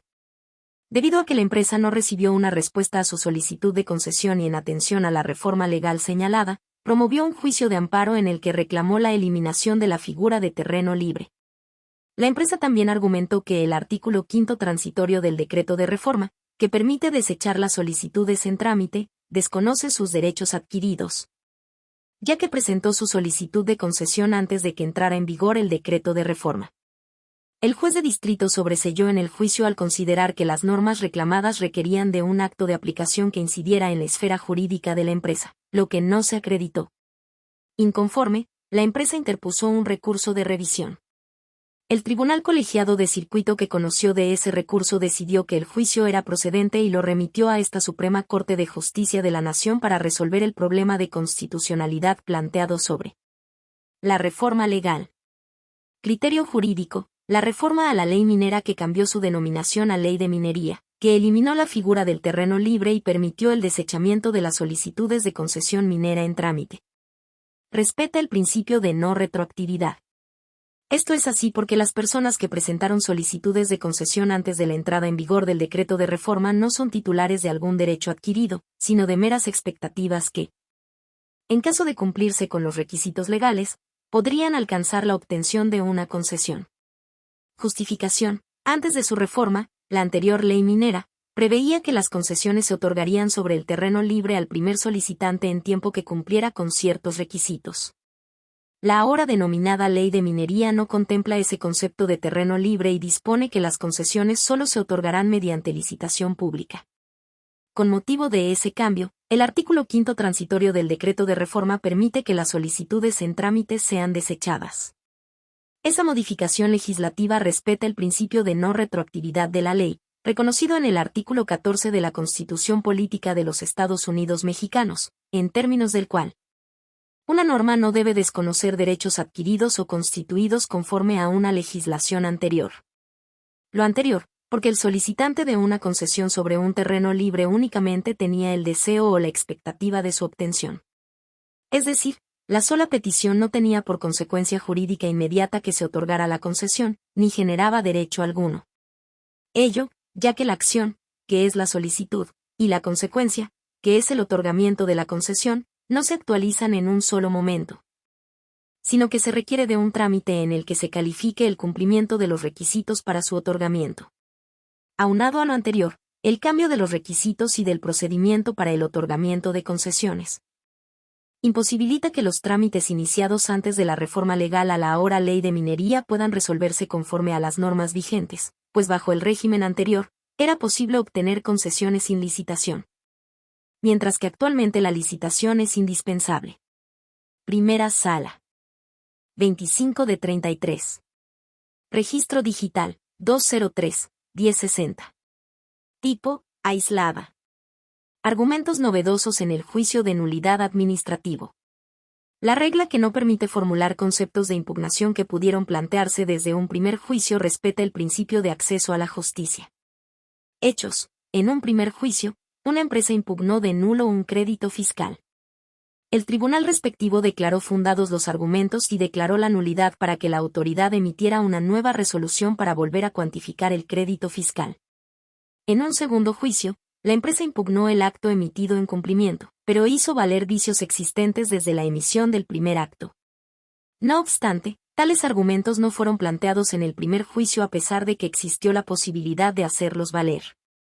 En consecuencia, con fundamento en el artículo 1, párrafo 2, de la Ley Federal de Procedimiento Contencioso Administrativo, en la segunda sentencia se consideró precluida la oportunidad para alegar vicios existentes desde el primer acto impugnado. En contra de esa sentencia, la empresa acudió al juicio de amparo. El tribunal colegiado que conoció del amparo convalidó la decisión sobre la preclusión de los argumentos que la empresa pudo plantear en el primer juicio de nulidad, pero los hizo valer hasta el segundo. El caso llegó a esta Suprema Corte de Justicia de la Nación porque la empresa quejosa interpuso un recurso de revisión en el que alegó la inconstitucionalidad del artículo 1, párrafo 2, de la Ley Federal de Procedimiento Contencioso Administrativo, pues a su parecer vulnera el derecho de acceso a la justicia porque no prevé la posibilidad de impugnar los vicios de un acto emitido en cumplimiento a una sentencia de un juicio anterior y que no se hicieron valer en aquel juicio. Criterio jurídico. El artículo 1, segundo párrafo, de la Ley Federal de Procedimiento Contencioso Administrativo, al no prever que en un segundo juicio se planteen vicios de un acto impugnado en un juicio previo, respeta el principio de acceso a la justicia, porque los temas que pudieron combatirse previamente constituyen cosa juzgada, lo que privilegia la seguridad jurídica de las partes inmersas en el juicio. Justificación. El artículo 1 de la Ley Federal de Procedimiento Contencioso Administrativo reconoce el principio de litis abierta, el cual permite impugnar en forma simultánea, en los juicios de nulidad, tanto el acto administrativo adverso al gobernado, como la resolución del recurso ordinario interpuesto en su contra. Bajo dicho principio es factible plantear argumentos no hechos valer en el recurso de revocación. Esta regla resulta inaplicable a los casos en los que se impugne en un segundo juicio de nulidad un acto administrativo emitido en cumplimiento a un primer fallo y se hagan valer vicios existentes desde el primer juicio que no fueron planteados, pues sobre los aspectos no debatidos con oportunidad opera la figura de la cosa juzgada, que tiene asidero en los artículos 14 y 17 de la Constitución Política de los Estados Unidos Mexicanos. Al respecto, el artículo 42 de la Ley Federal de Procedimiento Contencioso Administrativo reconoce la presunción de validez de los actos de las autoridades administrativas, por lo que corresponde a la persona actora derrotarla mediante argumentos que lleven a su anulación. En ese sentido, si el acto administrativo se presume válido hasta en tanto no se declare lo contrario en una sentencia, entonces sus aspectos no controvertidos oportunamente adquirirán la calidad de cosa juzgada, la cual debe entenderse como la inmutabilidad de lo resuelto en las sentencias firmes, sin que pueda admitirse su modificación por circunstancias posteriores, en atención del principio constitucional de seguridad jurídica. Tal cosa juzgada es la institución procesal que es resultado de un juicio en el que se cumplieron todas las formalidades esenciales del procedimiento y que ha concluido en todas sus instancias hasta el punto en el que lo decidido en él ya no es susceptible de discutirse, lo que privilegia la seguridad jurídica de las partes en conflicto. Por tanto, el artículo 1, párrafo 2, de la Ley Federal de Procedimiento Contencioso Administrativo respeta el principio de acceso a la justicia, pues al no permitir la impugnación en el juicio de nulidad de cuestiones novedosas que hayan adquirido la calidad de cosa juzgada, se ajusta al mandato contenido en los artículos 14 y 17 de la Constitución Política de los Estados Unidos Mexicanos. Primera Sala. 26 de 33. Registro Digital, 203-1053. Tipo, aislada. Obligaciones tarifarias de los agentes económicos preponderantes en el mercado de telefonía. Las establecidas en la Ley Federal de Telecomunicaciones y Radiodifusión no son normas privativas. Hechos. Una empresa de telefonía promovió un juicio de amparo en el que reclamó que el legislador federal invadió las facultades exclusivas del Instituto Federal de Telecomunicaciones para el registro y la publicación de las tarifas que dicha empresa cobra por sus servicios, al haber sido declarada agente económico preponderante porque cuenta con una participación de mercado mayor al 50%. La jueza de distrito del conocimiento negó el amparo respecto de las normas reclamadas. La empresa interpuso un recurso de revisión. El Tribunal Colegiado del Conocimiento modificó la sentencia recurrida y remitió los autos a la Suprema Corte de Justicia de la Nación para el estudio de la cuestión de constitucionalidad de la Ley Federal de Telecomunicaciones y Radiodifusión. La empresa consideró que esas normas afectan las facultades exclusivas del Instituto Federal de Telecomunicaciones. Criterio jurídico. Las disposiciones de la Ley Federal de Telecomunicaciones y Radiodifusión que imponen a los prestadores del servicio de telefonía con participación significativa en el mercado las obligaciones de registrar ante el órgano especializado en la materia sus tarifas previamente autorizadas y de otorgar un trato tarifario igual a las redes de los demás concesionarios, no constituyen normas privativas, pues se trata de medidas que no están dirigidas a un sujeto individualmente determinado. Justificación. La Ley Federal de Telecomunicaciones y Radiodifusión prevé diversas prohibiciones específicas en el sector de la telefonía dirigidas al prestador del servicio que cuenta con una participación de mercado mayor al 50% y los concesionarios que tienen la capacidad de fijar precios unilateralmente, las cuales tienen por finalidad eliminar eficazmente las barreras a la competencia y la libre concurrencia.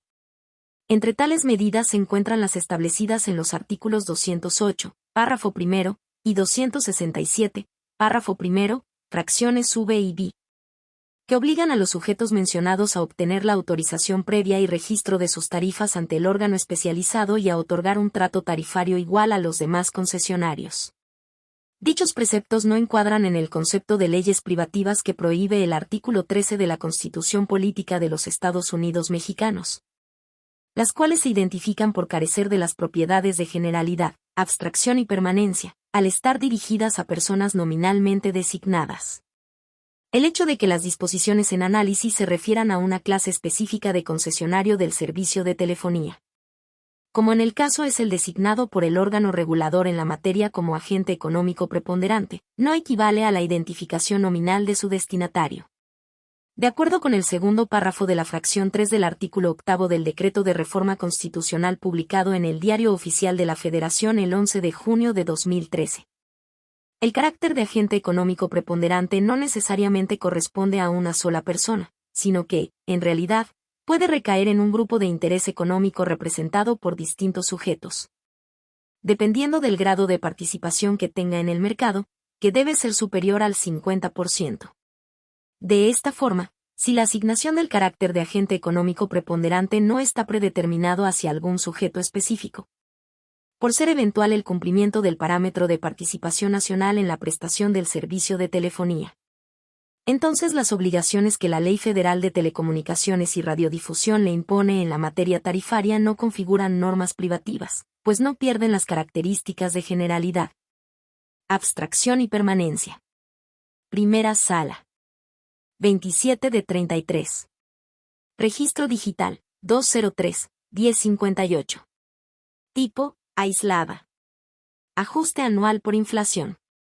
El principio de equidad tributaria se ve trastocado por el hecho de que a las instituciones de crédito se les permita aplicar ese ajuste y no se prevea así para las demás empresas que integran el sistema financiero como las sociedades financieras de objeto múltiple.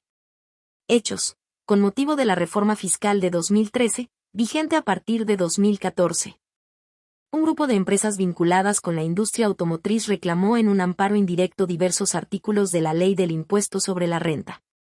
Dentro del grupo se encontró una sociedad financiera de objeto múltiple, SOFOM, que reclamó su trato diferenciado frente a las instituciones de crédito porque a ese tipo de instituciones sí se les permite aplicar el ajuste anual por inflación, pero no a la SOFOM. El juez de distrito que conoció del asunto dictó sentencia en la que consideró que el artículo relacionado con el ajuste anual por inflación no afectó a la empresa sociedad financiera de objeto múltiple, por lo que al respecto sobreseyó en el juicio. Las empresas recurrieron la sentencia. Un tribunal colegiado revocó el sobreseimiento y remitió el asunto a la Suprema Corte de Justicia de la Nación para resolver el reclamo de constitucionalidad de esa norma. Criterio jurídico. El artículo 49, segundo párrafo, de la Ley del Impuesto sobre la Renta permite que las instituciones de crédito apliquen el ajuste anual por inflación acumulable o deducible a los créditos que sean a cargo de personas físicas y no provengan de sus actividades empresariales cuando sean a la vista, a plazo menor de un mes, o a plazo mayor, si se cobran antes del mes. Sin embargo, no lo prevé así para otro tipo de empresas que integran el sistema financiero, como lo son las SOFOM, por lo que trastoca en perjuicio de estas últimas el principio de equidad tributaria al hacer un trato diferenciado, sin justificación. Justificación. El artículo 7 de la Ley del Impuesto sobre la Renta dispone que el sistema financiero se compone por el Banco de México, las instituciones de crédito, de seguros y de fianzas, así como otras sociedades. Tal norma también prevé que se considerarán integrantes del sistema financiero a las SOFOM a las que se refiere la Ley General de Organizaciones y Actividades Auxiliares del Crédito. Por tanto, es injustificado el trato distinto establecido por el legislador en el artículo 49, segundo párrafo, de la Ley del Impuesto sobre la Renta que permite a las instituciones de crédito aplicar el ajuste anual por inflación, pero no lo autoriza para la SOFOM. Tal distinción pasa por alto que la inflación es un fenómeno económico que afecta tanto a las deudas como a los créditos de todas las personas morales que componen o integran el sistema financiero. La norma tampoco toma en cuenta que la distinción tiene que ver con dos temas que conciernen a todas las instituciones del sistema financiero, esto es, a la obligación de calcular el ajuste anual por inflación al final del ejercicio, que puede ser acumulable o deducible, y con el deber consistente en la determinación de la base gravable que se toma en consideración para realizar el pago del impuesto. Tales deberes deben cumplirlos las instituciones del sistema financiero, por lo que, al existir algún trato distinto, este debe estar razonablemente justificado, lo que no sucede en la norma impugnada, puesto que el trato diferente que se otorga, exclusivamente, a las instituciones de crédito en el segundo párrafo del referido artículo 49, carece de razonabilidad y justificación constitucional. Primera Sala. 28 de 33. Registro digital, 203-1068. Tipo, jurisprudencia. Corte del suministro de agua potable de uso doméstico. El auto inicial de trámite de la demanda de amparo no es la actuación procesal oportuna para analizar si es un acto de autoridad para efectos del juicio de amparo. Legislación del Estado de Veracruz de Ignacio de la Llave.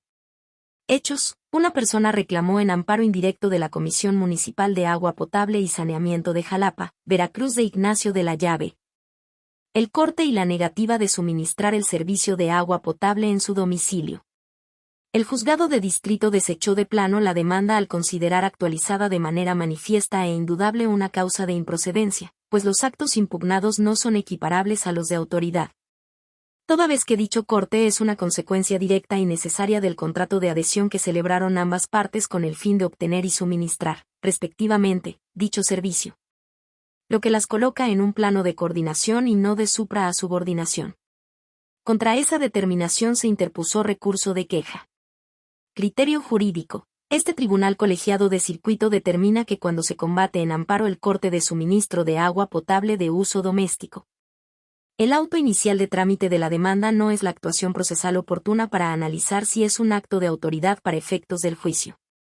Justificación. De los artículos 115 de la Constitución Política de los Estados Unidos Mexicanos, 71 de la Constitución Política del Estado de Veracruz de Ignacio de la Llave, 3, 103. 105 y 106 de la Ley de Aguas de dicha entidad federativa, deriva que, 1. Los ayuntamientos prestarán directamente o a través de sus correspondientes organismos operadores los servicios públicos de agua potable, drenaje, alcantarillado, tratamiento y disposición de aguas residuales. 2. Los usuarios de los servicios están obligados a pagar las cuotas conforme a las tarifas que se aprueben, en términos de la referida ley. 3. Ante la falta de pago de 2 periodos consecutivos, el prestador se encuentra facultado a requerir el pago y, en caso de incumplimiento, suspenderlo hasta que se cubran el adeudo y los gastos por el restablecimiento del servicio. 4. Los adeudos a cargo de los usuarios por concepto de cuotas y tarifas tendrán el carácter de créditos fiscales, exclusivamente para efectos de cobro. Y 5. Para su recuperación, la Comisión del Agua Local o el organismo operador municipal aplicará el procedimiento administrativo de ejecución previsto en el Código de Procedimientos Administrativos para el Estado de Veracruz. En ese contexto, el auto inicial de trámite de la demanda de amparo indirecto no es la actuación procesal oportuna para analizar si los organismos operadores del servicio de agua potable tienen el carácter de autoridad responsable para efectos del amparo, ya que sus funciones están determinadas por normas generales cuyo fin es el cumplimiento del servicio público de proporcionar agua potable, cuya naturaleza corresponde a un estudio propio de la sentencia que en su oportunidad se emita. Segundo Tribunal Colegiado en Materia Administrativa del Séptimo Circuito. 29 de 33. Registro Digital, 203-1071.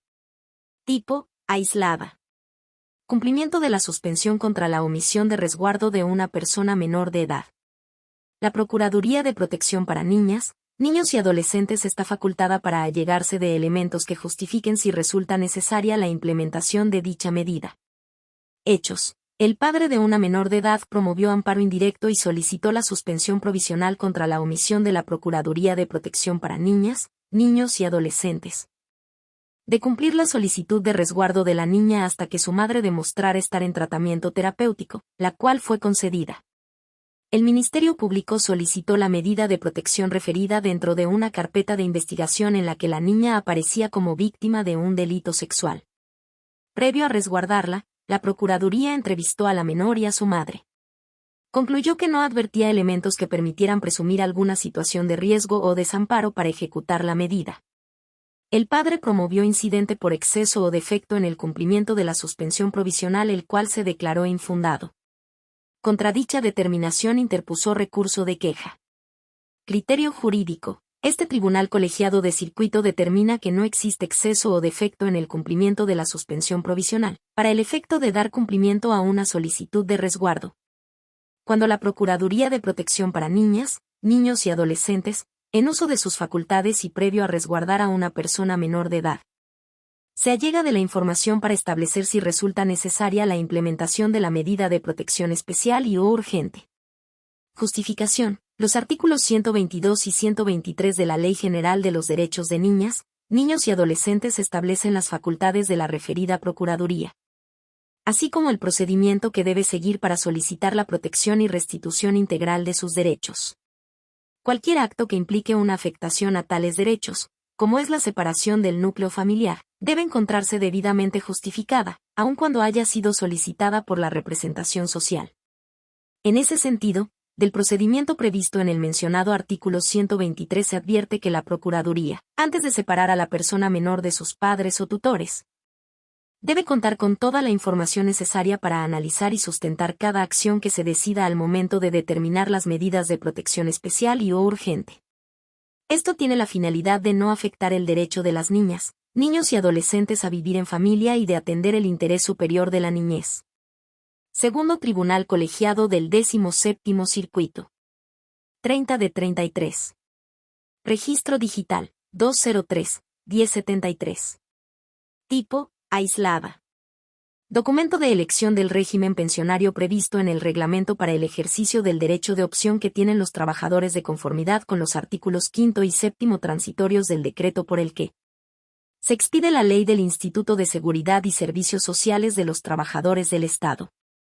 La falta de la huella digital no necesariamente implica la ausencia de voluntad de ejercer el derecho de opción. Hechos. Una persona demandó la nulidad del oficio mediante el cual se declaró improcedente su solicitud de modificación del régimen pensionario.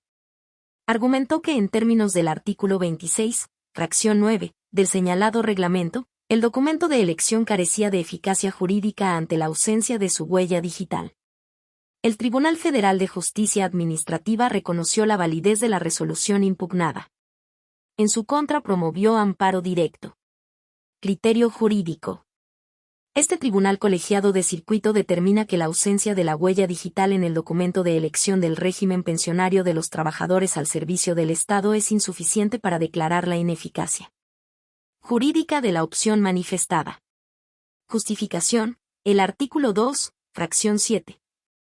Del reglamento para el ejercicio del derecho de opción que tienen los trabajadores de conformidad con los artículos 5 y 7 transitorios del decreto por el que se expide la ley del Instituto de Seguridad y Servicios Sociales de los Trabajadores del Estado, define el documento de elección como el formato publicado en el Diario Oficial de la Federación que el trabajador utilizará para ejercer su derecho de opción. El tercer párrafo del mencionado artículo 7 transitorio establece que la opción del régimen pensionario adoptada deberá ser comunicada al Instituto por conducto de la dependencia o entidad correspondiente y será definitiva, irrenunciable e inmodificable. De ello deriva que uno es el formato de elección y otro el acto jurídico de elección del régimen pensionario o comunicación escrita de la opción adoptada. En ese sentido, el requisito establecido en el artículo 26, fracción 9, del reglamento citado se refiere propiamente al formato, el cual debe contener el espacio para firma autógrafa y huella digital del trabajador. Respecto al acto jurídico de elección del régimen de pensión, para constatar la voluntad de la persona trabajadora es suficiente su firma autógrafa, no cuestionada, conforme al artículo 1834 del Código Civil Federal. Además, la Suprema Corte de Justicia de la Nación ha considerado que la firma es la manera usual en la que los sujetos revelan que han exteriorizado su voluntad en cierto sentido. De manera que al firmar un documento aceptan lo que el documento firmado manifiesta, y con la firma queda determinado el sujeto y también que quiere efectuar una declaración de voluntad. Por tanto, aunque lo deseable es que el documento de elección del régimen de pensión cuente con la firma y la huella digital del autor, atendiendo a la significación y alcance de la firma autógrafa, cuando ésta aparece incorporada en ese documento y no la cuestiona en el juicio contencioso administrativo, no niega su autoría, ni aporta pruebas que desvirtúen que fue puesta de su puño y letra. No solo es idónea para identificarlo, sino que evidencia que expresó de manera libre e informada su voluntad en torno al régimen pensionario elegido, a pesar de que no haya plasmado, además, su huella digital. Cuarto Tribunal Colegiado en Materias Penal y Administrativa del Quinto Circuito. 31 de 33. Registro Digital, 203-1088. Tipo, aislada. Indemnización por remoción injustificada de integrantes de instituciones de seguridad pública. Procede tramitar de oficio el incidente de liquidación en el juicio contencioso administrativo cuando al dictarse la sentencia no existen los elementos necesarios para cuantificarla. Legislación del Estado de Puebla abrogada. Hechos. Una persona promovió juicio contencioso administrativo contra la resolución que determinó su remoción del cargo que desempeñaba en una institución de seguridad pública. El Tribunal de Justicia Administrativa del Estado de Puebla declaró su nulidad y estimó que no podía pronunciarse respecto de la indemnización y demás prestaciones, porque la parte actora no cumplió con su carga probatoria. La actora promovió amparo directo en el que argumentó que ese hecho no implica que no se pueda calcular el pago de sus prestaciones, pues las pruebas necesarias pueden aportarse en el procedimiento de ejecución de sentencia. Aunado a que se trata de un supuesto no regulado en la Ley del Procedimiento Contencioso Administrativo Estatal vigente hasta el 6 de enero de 2023. Criterio jurídico. Este tribunal colegiado de circuito determina que el órgano jurisdiccional debe tramitar de oficio el incidente de liquidación. Si al dictarse sentencia definitiva en el juicio contencioso administrativo no existen los elementos para calcular el monto de la indemnización y demás prestaciones a que tiene derecho el integrante de una institución de seguridad pública removido injustificadamente del cargo. Justificación. Por regla general, cuando en el juicio contencioso administrativo es necesario establecer el monto o cantidad correspondiente a la restitución de un derecho subjetivo o a la devolución de una cantidad. Puede cuantificarse en la sentencia definitiva, pues el importe respectivo se puede apreciar, por ejemplo, a partir del contenido de la resolución impugnada. Sin embargo, existen supuestos excepcionales en los que, una vez determinada la ilegalidad del acto impugnado, se requiere que el órgano jurisdiccional calcule el monto de una prestación sin que al dictarse la sentencia definitiva se tengan los elementos que permitan su exacta cuantificación. Por ello, tratándose de la indemnización y demás prestaciones a que tiene derecho la persona removida injustificadamente del cargo en una institución de seguridad pública. Cuando al dictarse la sentencia definitiva el órgano jurisdiccional no cuente con los elementos suficientes para fijarlas, debe ordenar de oficio la tramitación de un incidente de liquidación en términos del artículo 66, último párrafo, de la abrogada Ley del Procedimiento Contencioso Administrativo del Estado de Puebla. Lo anterior, porque al ser ilegal la resolución que determinó la terminación del servicio, la autoridad demandada en el juicio contencioso administrativo se encuentra automáticamente obligada a pagar la indemnización y demás prestaciones conforme al artículo 123, apartado B, fracción 13. De la Constitución Política de los Estados Unidos Mexicanos, con lo que queda justificado el derecho subjetivo a cuya restitución tiene derecho. Además, esto se concatena con la obligación del órgano jurisdiccional de asegurar el pleno cumplimiento de sus sentencias y de requerir a las autoridades demandadas que informen al respecto.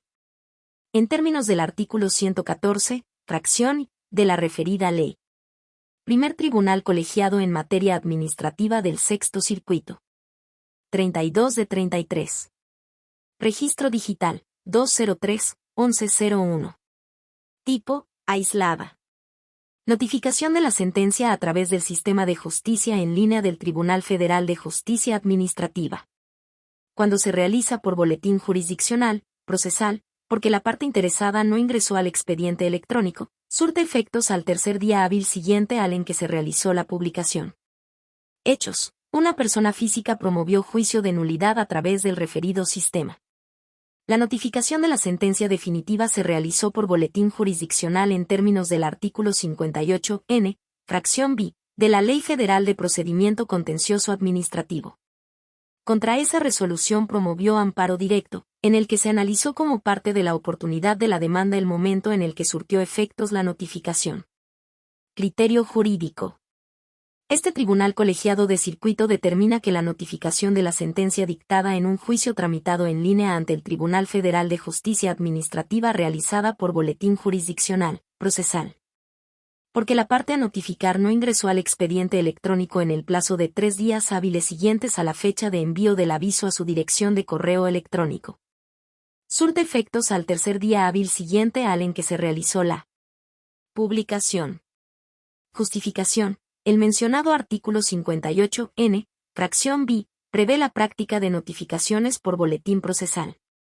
Por su parte, de los artículos cuarto transitorio del decreto por el que se reforman, adicionan y derogan diversas disposiciones de la Ley Federal de Procedimiento Contencioso Administrativo y de la Ley Orgánica del Tribunal Federal de Justicia Fiscal y Administrativa.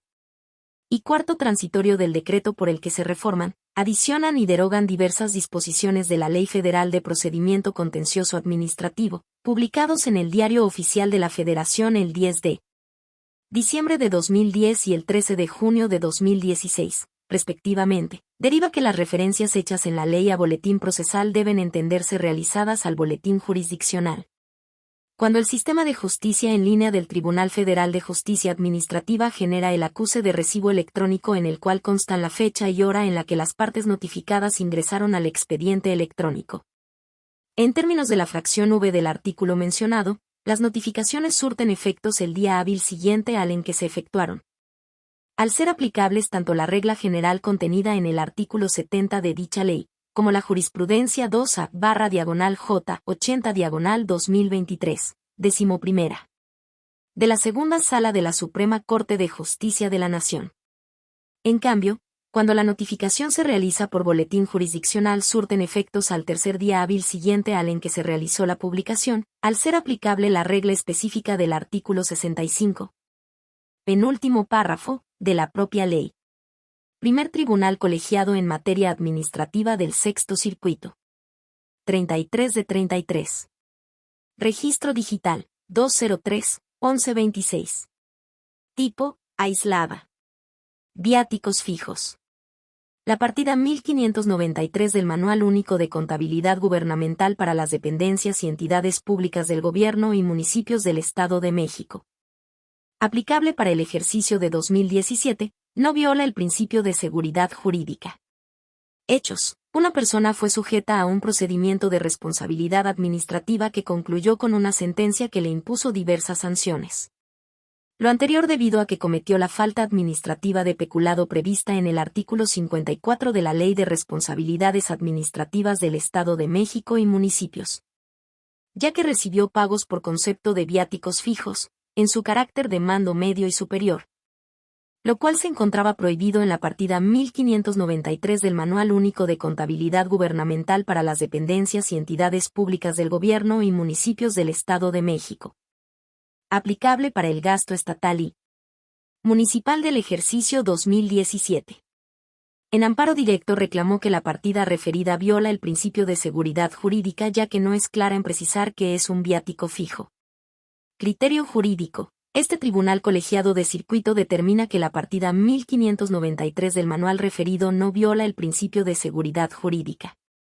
Porque el concepto de viáticos fijos se entiende como las asignaciones que se enteran de manera periódica y respecto de las que no se exige al servidor público que rinda cuenta sobre ellas con sus respectivos comprobantes. Justificación. La partida referida no es contraria al principio de seguridad jurídica pues el hecho de que a. No defina que debe entenderse por viáticos fijos, b. No especifique si dicho concepto se trata de dinero o recursos materiales, y c. No establezca la temporalidad de la prestación. Es insuficiente para concluir que carece de claridad y comprensibilidad en cuanto a su aplicación. Ello porque, en principio, no es legal ni materialmente viable exigir al emisor de las disposiciones de carácter general que defina cada una de las palabras que contiene una disposición legal. Por ende, no existe la obligación de definir qué debe entenderse por viáticos fijos. Además, dicha expresión no genera incertidumbre o ambigüedad en cuanto a su contenido y aplicación a los casos concretos, pues de la interpretación sistemática, funcional y literal de la porción normativa que la contiene se aprecia que los viáticos son todas aquellas prestaciones económicas, de cualquier tipo, dinero o especie, que se asignan a servidores públicos que desarrollan funciones inherentes a su puesto fuera de su lugar permanente de trabajo sin requerir comprobación. Tercer Tribunal Colegiado en Materia Administrativa del Segundo Circuito.